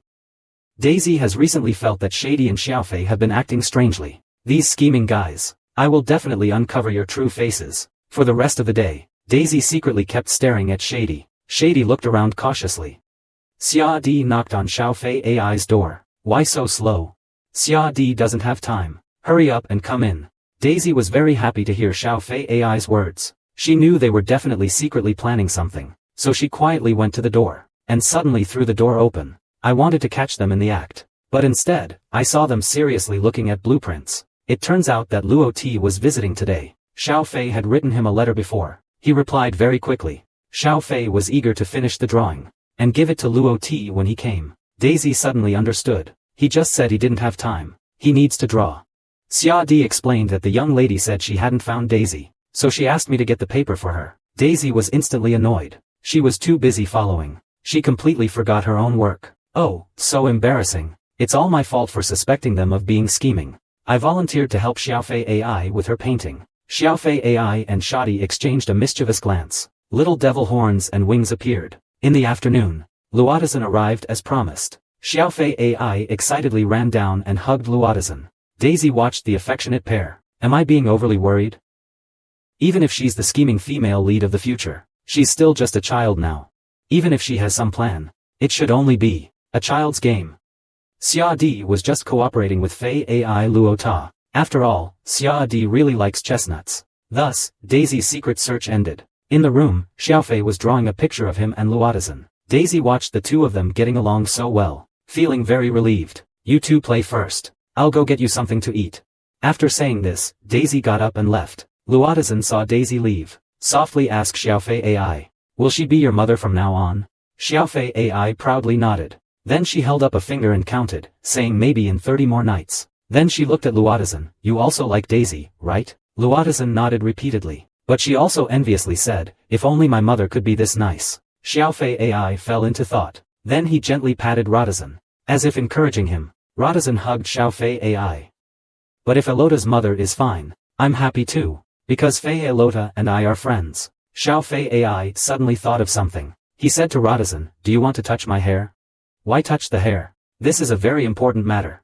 After Xiaofei AI saw Lord Dotazan agree, he immediately fell in front of Lord Dotazan, urging him to touch him quickly. Lord Dotazan touched Xiaofei AI's fluffy hair, and his whole being melted. The next day, Xiaofei AI woke up and went to the Duke's office to find him. immediately throwing himself into the Duke's arms. I miss Daddy so much. I'm also entertaining guests. Didn't Dad say this is what I should do while you're away? Huh, my daughter is so smart. Daisy chased little Fei Ai and ran past. She arrived at the door, breathless. She saw Tools had returned. She saw that he was using the jar she had given him on his desk. It just warmed my heart. It turns out he's been using. The Duke, seeing Daisy approach, preempted her, and said, "You've worked hard." Daisy blushed and replied, "No, not at all." The two of them were playing so well together. Just then, Shadi coughed twice and stepped forward to the Duke. "During your absence from the manor." A reply came from the palace. Daisy was startled when she heard it. "Is it a reply about the ball?" The Duke received a reply from the royal family. Xiaofei curiously asked the Duke what guests meant. Xiadi explained that guests are honored visitors. Then the two of them looked at Daisy with shining eyes. Daisy looked at their sparkling eyes. She was momentarily stunned. The Duke shooed the mischievous pair away. Then he called Daisy over. "You'll come with me. After all, this opportunity is absolutely not to be missed." Daisy said uneasily, "You don't mean the royal ball, do you? But I'm just a commoner without any status." "This matter is settled. You are now a valuable member of the High Disciples. Even if you attend the ball and face other nobles, you will have no problem. Compared to a simple commoner, I think it's better to have a formal identity. That way, it will be more convenient when we go out together in the future." Daisy was a little stunned. "Oh, if it's because of this." But the Duke rose and walked toward him. "To put it bluntly, I want to go to the ball with you. I formally request you again. Will you go with me?" He extended his hand to Daisy. Daisy shyly nodded. She took the Duke's hand. The Duke smiled slightly, "Then we'll silence everyone." Following this, Daisy busied herself with preparations for the ball. Soon, the day of the ball arrived. Before they left, little Fei Ai asked Daisy with concern how her preparations were coming along. Daisy patted little Fei Ai's head. Everything's ready, don't worry. While Dad and I are away, you'll be good and, Xia Di, let's be together. Don't be willful and naughty." Xiao Fei Ai turned her head, and in a very proud and spoiled manner said, "I won't. I just turned 7 not long ago. I won't be willful anymore." After saying goodbye to Xiao Fei Ai and Xia Di, Daisy and the Duke went out together. Both were dressed in finery, very grand and elegant. Daisy thought that she could actually attend the royal palace ball as a viscount's daughter. She could also see the male lead she wrote with her own eyes. She absolutely couldn't miss it. Daisy suddenly asked the Duke, "Since you've attended many balls, have you met the second prince?" "I've probably seen Prince Edward once or twice. He's just a child now. I don't see him often." Daisy nervously clenched her hands. "I might see him at the ball, right? I truly never dreamed this day would come. My leading man is the future Prince Edward. He's always been very dignified, tie her hair into a braid, and her whole demeanor perfectly matches her jade green eyes and brown hair. She's kind and cheerful. Of course, that's just the impression she gives outwardly." After saying that, I saw the Duke glaring at me unhappily. I wondered if I had said too much. So I explained. "Because that's a character I put a lot of thought into creating." At this time, the Duke pondered and said, "It sounds like you're talking about Prince Kra. Prince Edward's older brother, 15 years his senior." "Really? Does the Crown Prince also have emerald eyes? And brown hair?" Seeing the Duke nod in confirmation, Daisy excitedly covered her mouth. "Oh dear, what do I do? I thought I'd have to wait to see a male lead created exactly to my liking. At least another 15 years. There's actually someone who looks like the male lead. I'm so excited. My ideal type." The Duke felt a sense of crisis watching Daisy let loose. He felt a slight threat. Then he snorted in displeasure. He looked out of the window. Soon, arm in arm, they entered the palace. The Duke noticed Daisy's stiff movements. She was very nervous. He gently patted her hand and said, "You don't need to worry about anything. Everything will be fine." Just as Daisy was moved, a group of people suddenly rushed towards the Duke. "Oh my, Your Grace, Your Grace, it's been so long." The socialites secretly eyed Daisy. They all wondered who he was, to be accompanying the Duke to the ball. Daisy thought, what had to come, finally came. She would just do as she had learned. She gracefully bowed to everyone. "This is the young lady from the Heidi family." "The Heidi family? This is the first time I've heard of this family." While everyone was puzzled, the Duke explained that as a prominent family of Utena, they had maintained ties with the Henston family for a long time. "Utena? Isn't that where Diane went not long ago? So that's why he went out."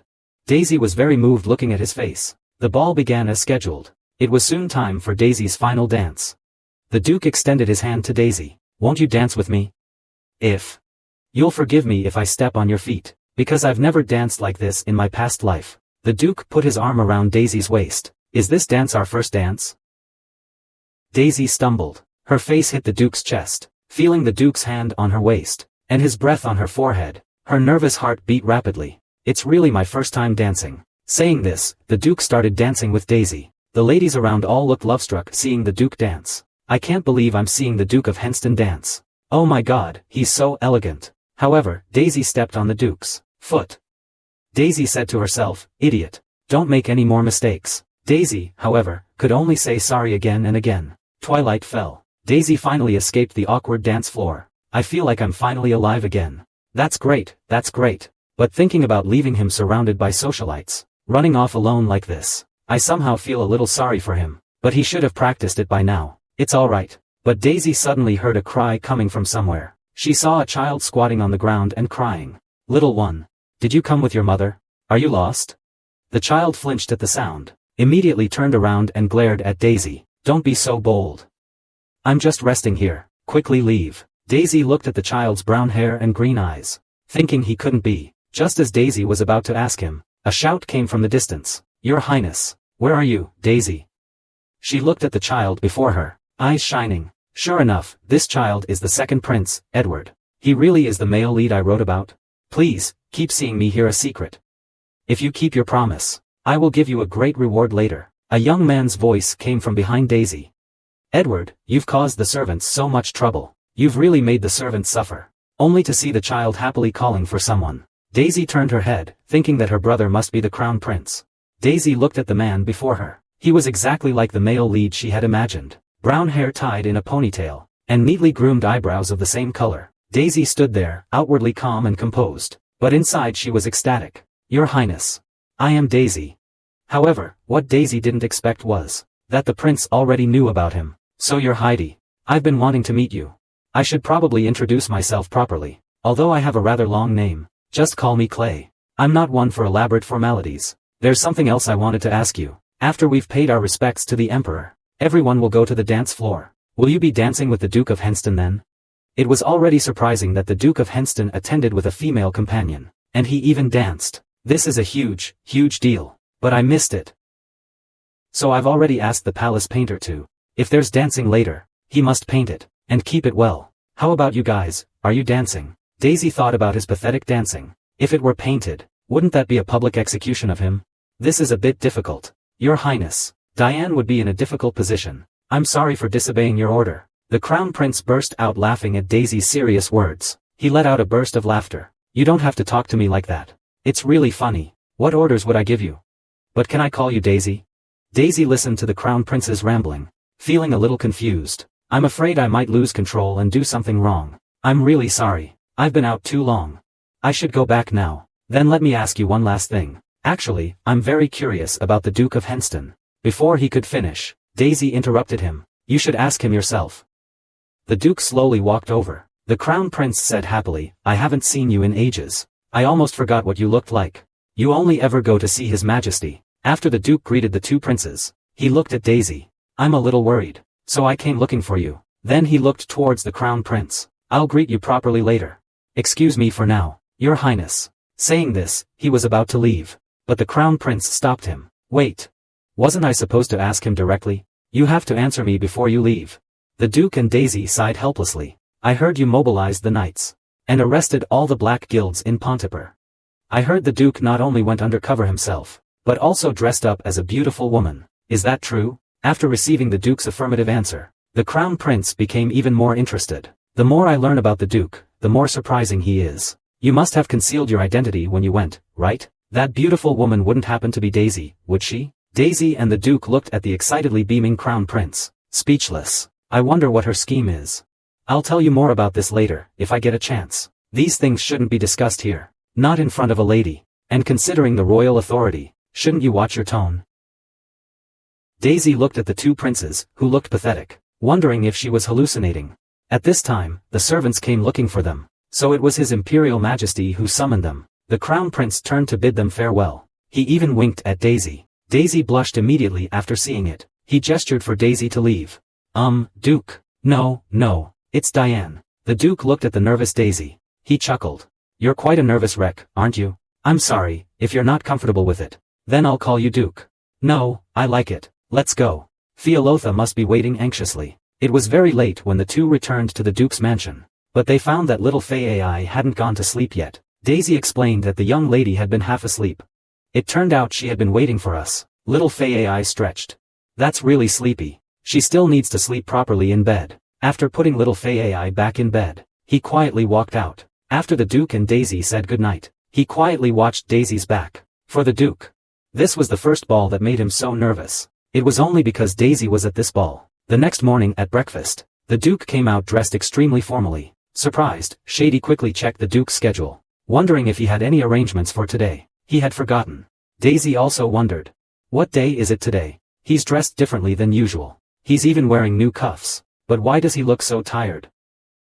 I have no schedule. Who says I can only wear this when going out? The Duke clenched his fist. How can I naturally propose a date? It turns out he didn't sleep all night. He was agonizing over it. Just as the Duke didn't know what to do. Xiao Fei suddenly suggested, how about we go to the garden to plant flowers after my class? What a capable wingman. That night, Daisy thought about how the Duke had surprisingly asked her out on a date. She couldn't help but blush. Daisy compiled a list of places she wanted to go. The Duke looked at the thick stack of notes in his hand, sweat dripping from his brow. Then he chuckled. He decided to accompany Daisy to all those places. First, the Duke took Daisy to a cafe. Daisy personally made a mocha with cream. He took a sip and found it delicious.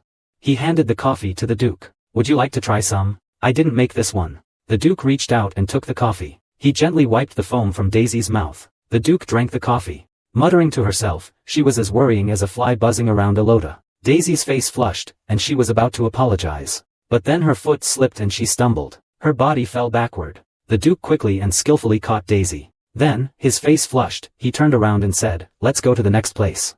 He naturally took Daisy's hand. No matter how much you say you'll be careful, I'm sure I'll still fall. Just like with Elota. Daisy looked at the Duke, thinking, is this really okay, me and the heroine's father? The Duke accompanied Daisy to the lake again. Watching the excited Daisy, he decided to help her do whatever she wanted to do.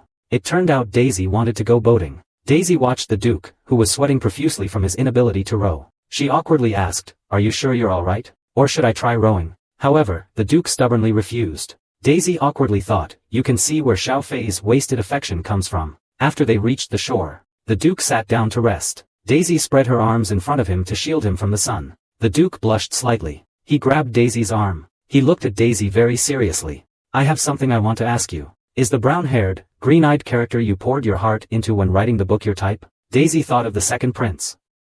If he really became a tyrant, he would definitely be connected to our example. There's no good way out, is there? The Duke's words interrupted his thoughts. Did my question embarrass you? Daisy said awkwardly, I'm sorry. I was thinking about something else just now. What did you say just now? Then I saw the Duke's face was even worse than before. I asked you, besides that, do you have any other preferences? Daisy tilted her head. Is he asking about my preferences as a writer? I've already told him. There's nothing more to answer. Strictly speaking, the future tyrant is just a character I personally like a lot.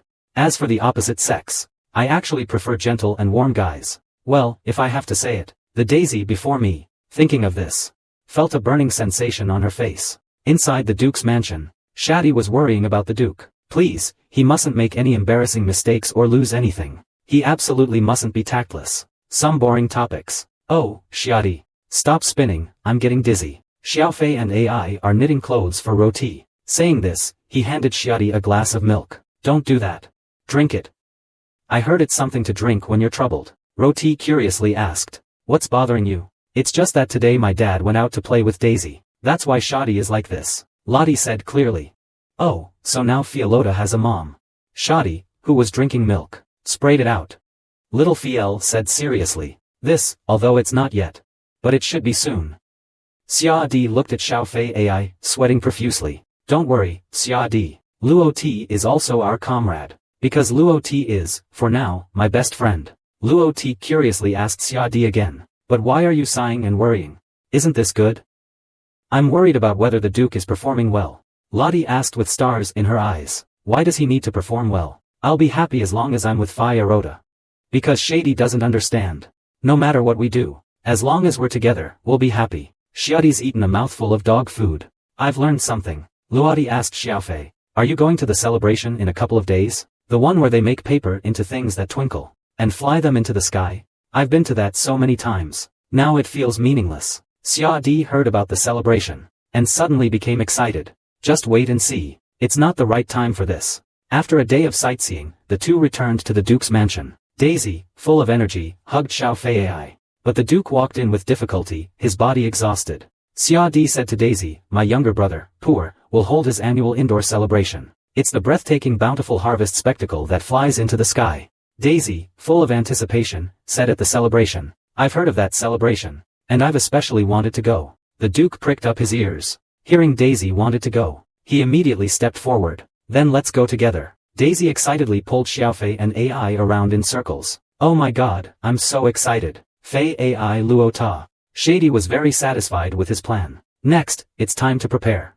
Shady, for the bountiful harvest festival, went to scout the location in advance. 1. He sat in the center of the beach. One can appreciate the sky lanterns soaring into the air. The second is sitting by the coast, and being able to see the breathtaking scenery of countless stars falling behind the cliff. If both places are arranged, then the 4 people will have to sit separately. There's no need for all 4 of us to sit together. It's not necessary to wait. On the contrary, if only the 2 of them sit together. That's it. Both places need to be well decorated. Just let the Duke and Daisy sit in the center by the sea. Thinking about it, I couldn't help but cover my mouth and laugh. I really am so talented. Soon it was time to see the lanterns. We arrived. Daisy and Xiaofei excitedly ran out of the car. The Duke asked where the viewing spot was and was told. Xia Di said they would meet at the fork in the road. After the Duke reached the fork, he saw 2 sets of seats prepared, one in the middle of the sea and one on the coast. He immediately smirked. He had intended to pretend he didn't know, but how could he possibly pretend? They even prepared seats on the coast. Good. No need to wait, just go there directly. The Duke looked at the romantic seats by the shore, thinking that sitting there would be like a public declaration. Just as it was getting dark, and the celebration was about to begin, Shadi ran up breathlessly. Why are you here? I've been waiting for you at the fork in the road. You haven't appeared at all. I waited for a long time. The Duke said awkwardly. Isn't this the place? No. It's in the middle of the sea. Saying this, he grabbed the Duke's arm and tried to pull him away. Hurry up and come with me. Getting up, I saw the beach was already packed with people. Then, to everyone's surprise, countless sky lanterns flew up. The Duke and Shady were completely stunned. Shady's plan completely fell through. The 2 of them sat back down in their seats helplessly. The 2 grown men sitting on the romantic seats felt awkward. At that time, some tourists noticed the unique seats. I went to see who was being so romantic. Then I saw 2 gentlemen sitting there. I couldn't help but gasp. I forced a polite smile. I quickly left. I gave them some space. Shadi awkwardly asked, should we draw the curtain? The Duke sighed, wouldn't that be even stranger? Shadi, next time just tell me directly. Meanwhile, Xiaofei and Daisy excitedly watched the sky lanterns. So beautiful. Right, Daisy? That's right. It's my first time seeing them this close. Xiaofei made a bouquet of the wildflowers she had picked and placed it on Daisy, under the glow of the sky lanterns. An unusual beauty. Daisy suddenly remembered 2 other people. She wondered why Shady and Dad weren't coming. It's okay. Shady and Dad have already seen it with me many times, but this is Daisy's first time. Daisy's first time was with me. That's wonderful. Right, that's right. Daisy happily hugged Xiao Hei AI. The next day, Daisy and the Duke both received the same letter. Daisy took a look. It was actually from the Crown Prince. Daisy and the Duke read the letter. The room instantly fell silent. Shadi curiously asked what was going on. A party is to be held. A horseback riding party. Daisy was very excited. I love parties. And I've always wanted to ride a horse. To have both. It's more than just anticipation. I'm even a little thrilled. She said, I really want to go. Unexpectedly, the Duke said at the same time that it must be boring. The Duke heard Daisy wanted to go, and was immediately flustered. He immediately changed his mind, saying, let's go together. Thinking about it carefully. I haven't been to such an occasion in a long time. It should be nice to go and see. Shady noticed the Duke's embarrassment. He immediately changed the subject, saying, but Daisy, can you ride a horse? Daisy awkwardly scratched her cheek. That night, I'll teach you how to ride. The Duke smiled confidently. The day of the horseback riding party arrived quickly. Daisy looked at the clear beach, the exquisite desserts, thinking that I could actually attend a party hosted by the prince in the royal courtyard. This is a bit too sudden. She arrived at the scene. The Duke dismounted with Daisy gracefully. The Crown Prince stepped forward to greet her. Thank you both for coming today. The 2 stepped forward to greet and pay their respects. Your Highness. I told you both not to bother with formalities. You haven't forgotten so quickly, have you? Seeing the Crown Prince so enthusiastic towards Daisy, and winking at her, The Duke frowned. Several guards stepped in between them. Stiffly, he said, "Thank you for inviting us today." Unexpectedly, the Crown Prince didn't seem to care. "I should be thanking you for coming." News of the Duke of Henston attending the party somehow got out. "We have a lot more guests than expected. I'm particularly looking forward to seeing how interesting this party will be. Right, Daisy?" Daisy nodded awkwardly. "Yes, yes, yes." After sitting down, the Crown Prince said to Daisy, "Edward still remembers Daisy's name, right?" He said angrily, "You called me a child." Daisy remembered that child. After all, he really held a grudge. "That was really sorry. I misspoke. It's also because of this matter." He seems to find Daisy very approachable. "So next time, when Edward is around, would you like to come over?" He said that. But if Daisy could come, he would be very happy. Because he's always been so bored and lonely. "I invite you personally." But before I finished speaking, I was interrupted by the Duke. "His Highness Prince Clofranto. I'm in Barney. The mansion in Newgate is almost finished. If possible, I would like to invite your Highness, the Prince. What do you think? It would be even better if you could come with His Highness, the second Prince. After all, staying only in the palace must be quite boring." Daisy pondered.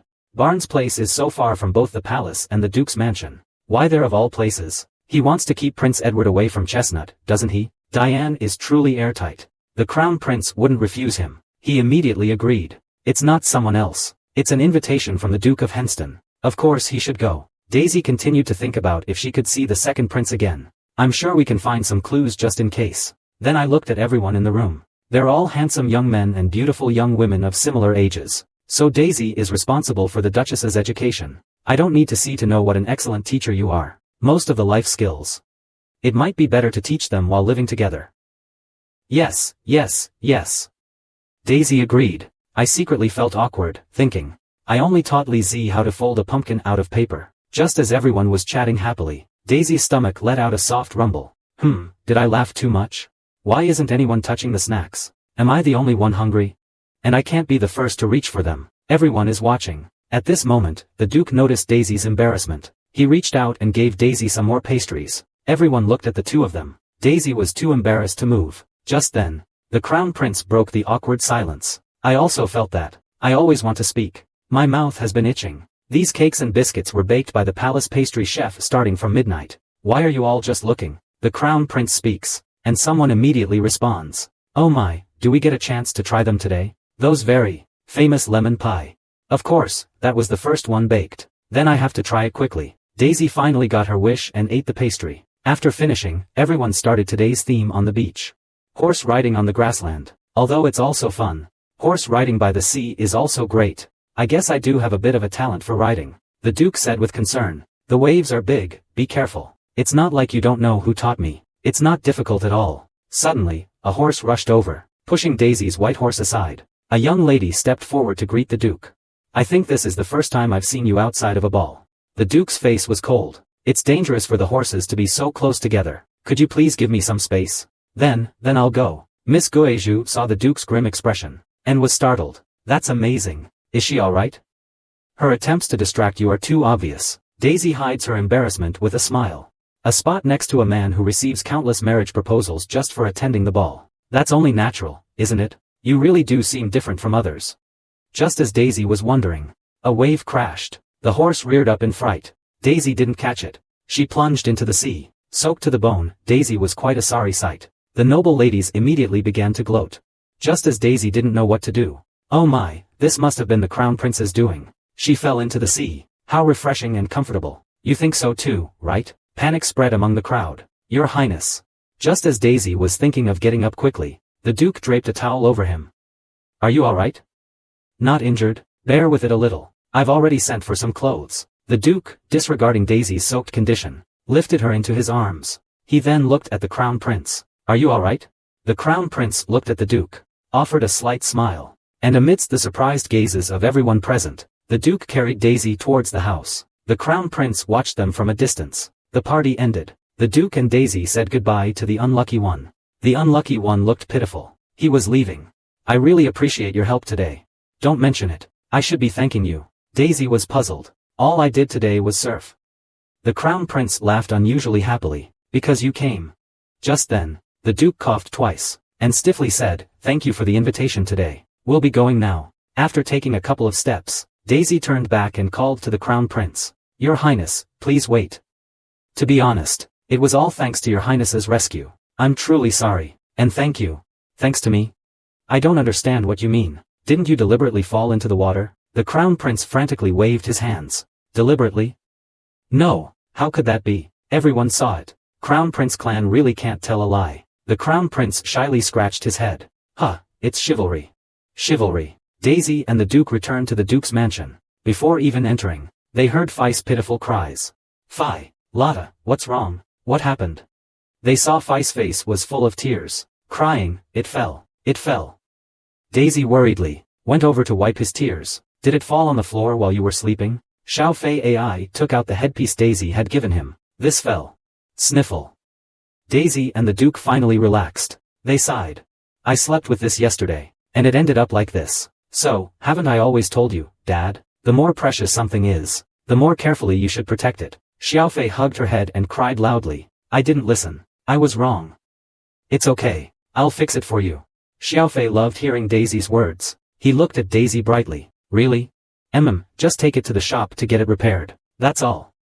Daisy's the best. Daisy arrived at the shop. I want to repair this hair clip. It will take about 3 or 4 days to repair it. I will repair it very securely. It won't fall off again. I will have someone contact you after it's repaired. You don't have to worry. Okay, I'll leave it to you then. After going out, Daisy thought about how her true love's hair clip was broken. If Li Zi knew it would take several days to repair, he would be even more unhappy, wouldn't he? Should we buy some pumpkin cookies to cheer our Li Zi up? Or should we buy some pumpkin-shaped orange candies? Just as he was lost in thought, a hand was placed on his shoulder. He almost jumped out of his skin. Did I scare you? Oh, I'm so sorry. Meeting you in a place like this. It feels so fresh and exciting. By the way, how are you feeling? I was worried you might catch a cold. Daisy stared at the man chattering away, a little dazed. Am I mistaking you for someone else? How could a man who should be in the palace react like this? He was about to pack his bags. He was immediately stopped by the Crown Prince. If any nobles who know me heard this, it would be terrible. Looking at Daisy's shocked expression, the Crown Prince laughed happily. Please, your expression is like you've seen a ghost. I never dreamed I'd meet you here. I feel the same way. But where are you going? I came out to run an errand. I'm heading back now. So soon? Do you have other things to do? Not really. A flash of light crossed the Crown Prince's eyes. It's fate that we met like this. Let's have lunch together. The Crown Prince actually invited Daisy to lunch in the street. Daisy awkwardly asked, wouldn't you be inviting me back to the palace? The Crown Prince blushed and waved his hand. Daisy, what are you saying? I finally escaped. You want me to go back? Is escaping a special skill for this pair of brothers? Are there special skills both escaping? Don't worry, even if we're discovered. I'll say I just happened to meet you. Daisy anxiously said. We did just happen to meet. After saying this, she hesitated for a moment. The Crown Prince said sadly, am I going to have to eat lunch by myself? Then he looked at Daisy pitifully. Come with me. Just this once, Daisy. Seeing his pitiful look, she reluctantly agreed. The Crown Prince immediately became excited, and said he would take him to a place with exceptionally delicious food. They soon arrived at the place the Crown Prince mentioned. He pointed ahead. Look there, Daisy. You've never been here before, have you? Daisy looked at the familiar place. She frowned. Shinosi Restaurant. Isn't this where I used to work? It would be terrible if I ran into someone I knew. What if I'm seen by someone who works at Shinosi? It's only a matter of time before my identity is revealed. Daisy pulled the Crown Prince outside. Besides here, there's another place with delicious food. I'll take you there. They arrived at an upscale tea house. I didn't expect you, Daisy, to like this kind of place. Actually, I thought noble ladies wouldn't usually come to this street. There aren't many high-class tea houses. Daisy awkwardly said. My interest is visiting gourmet restaurants. Gourmet restaurants? You mean restaurants with delicious food, right? Yes, that's right. But this is a secret interest I haven't told anyone about. The Crown Prince smiled slightly. Same here. I like gourmet restaurants too. Actually, taste isn't just about the food itself. The atmosphere is really important too. But the atmosphere at my house is always the same. I never get that feeling. Saying that, I picked up the menu. Let's try it quickly. Today's specials include a beef dish. How about this? Daisy thought. He didn't start looking from the appetizers. Instead, he started with the recommended dishes at the end. Maybe he really comes to this kind of restaurant often. Then she asked, would you like beef? Not particularly. How come you even know such a thing? I work in a restaurant. But as soon as westernization was exported, I felt something was wrong. Pick up the menu now. The pork dishes here are very good. No fishy smell. Delicate meat. Really great. Do you want to try it? Dawangzi smiled very happily. Is there any reason to refuse? Pieces of exquisite food were served. I was very happy after eating the rhubarb seeds. It's so delicious here, right?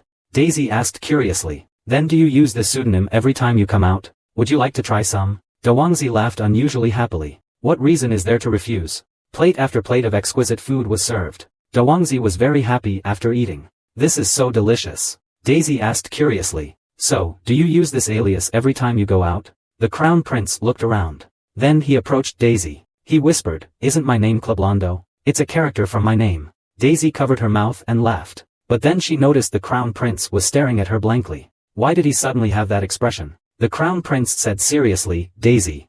I have something I'm curious about. It's a very private matter, though. May I ask you? Yes, please go ahead. Daisy, questioning. What question? Aren't you very close to the Duke of Henstanden? Daisy, who was drinking tea, suddenly coughed violently. What did you say? The Crown Prince looked at him with unusual seriousness. Aren't you and the Duke of Henstanden very close? The Crown Prince looked at Daisy and seriously asked, aren't you and the Duke of Henstanden very close? Because you're always together at parties, and I didn't even know you lived together. I only found out about it yesterday at the tea party. Daisy explained. No, actually, It's because I'm responsible for the majority of the duchesses' education, and things like etiquette are easier to teach if we live together. The Crown Prince asked. So you're just work colleagues? Just work colleagues. Daisy is quick-witted, but we were dating not long ago, and when I see Diane, I always get butterflies. But whatever the case, we're definitely not that kind of relationship. The Crown Prince looked at Daisy, who was blushing and speechless. He sighed. Then he smiled and said, I'm sorry. I asked you a question that was difficult to answer, wasn't I? Daisy had just returned to the Duke's mansion, when Fei Ai heard him enter. He ran towards him quickly. Daisy, why did you come back so late? Can my hairpin be repaired? Can it be repaired to look exactly the same as before? Daisy patted Xiao Fei Ai's head. The master said he would repair it. Xiao Fei Ai finally breathed a sigh of relief, no longer worried. That's great. Oh, right. Daisy, come here. I have something to show you. Daisy opened the door. She saw Diane and Shady looking worried as they fiddled with something. You're back a bit late today. It's already this late. Daisy saw the small house in front of them. She asked, what is this? This is what happened while Daisy was away. I made it with Dad and Shady.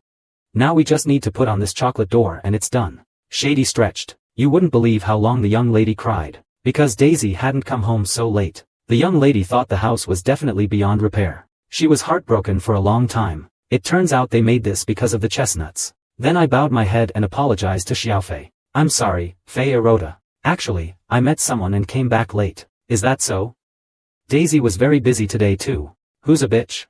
I accidentally bumped into Prince Clay indoors. The Duke heard that Prince Clay didn't control the force in his hand well. There was a crack, and everyone heard it. In her ears, Xiaofei slowly turned her head, and saw the door broken in two. Daddy, that's my door. Just put the door back on and it's done. Then she burst into tears. Daisy was worried by her heartbreaking appearance. The Duke, however, still looked preoccupied. That night, Shadi secretly glanced at the Duke, thinking about how long I've been by the Duke's side. This is the first time I've seen him so distraught over unrequited love. So I spoke up, the Crown Prince is truly impressive. His hobby is actually sneaking out of the palace to watch the bustling streets. The Duke replied in a subdued tone, yes, he is quite impressive. The idea of him carelessly dressing as a commoner and mingling amongst the common people is exceptionally interesting. Shady didn't seem to notice the Duke's unpleasant expression. Daisy would certainly admire his affability.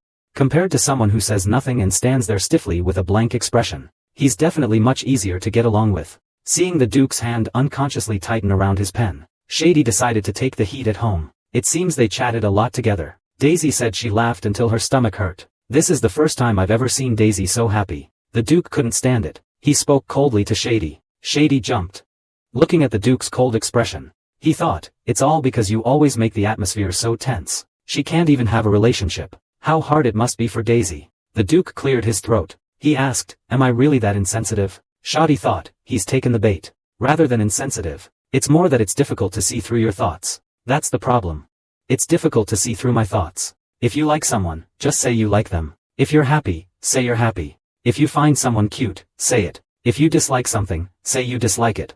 You have to express yourself. Only then will the other person know what you're thinking.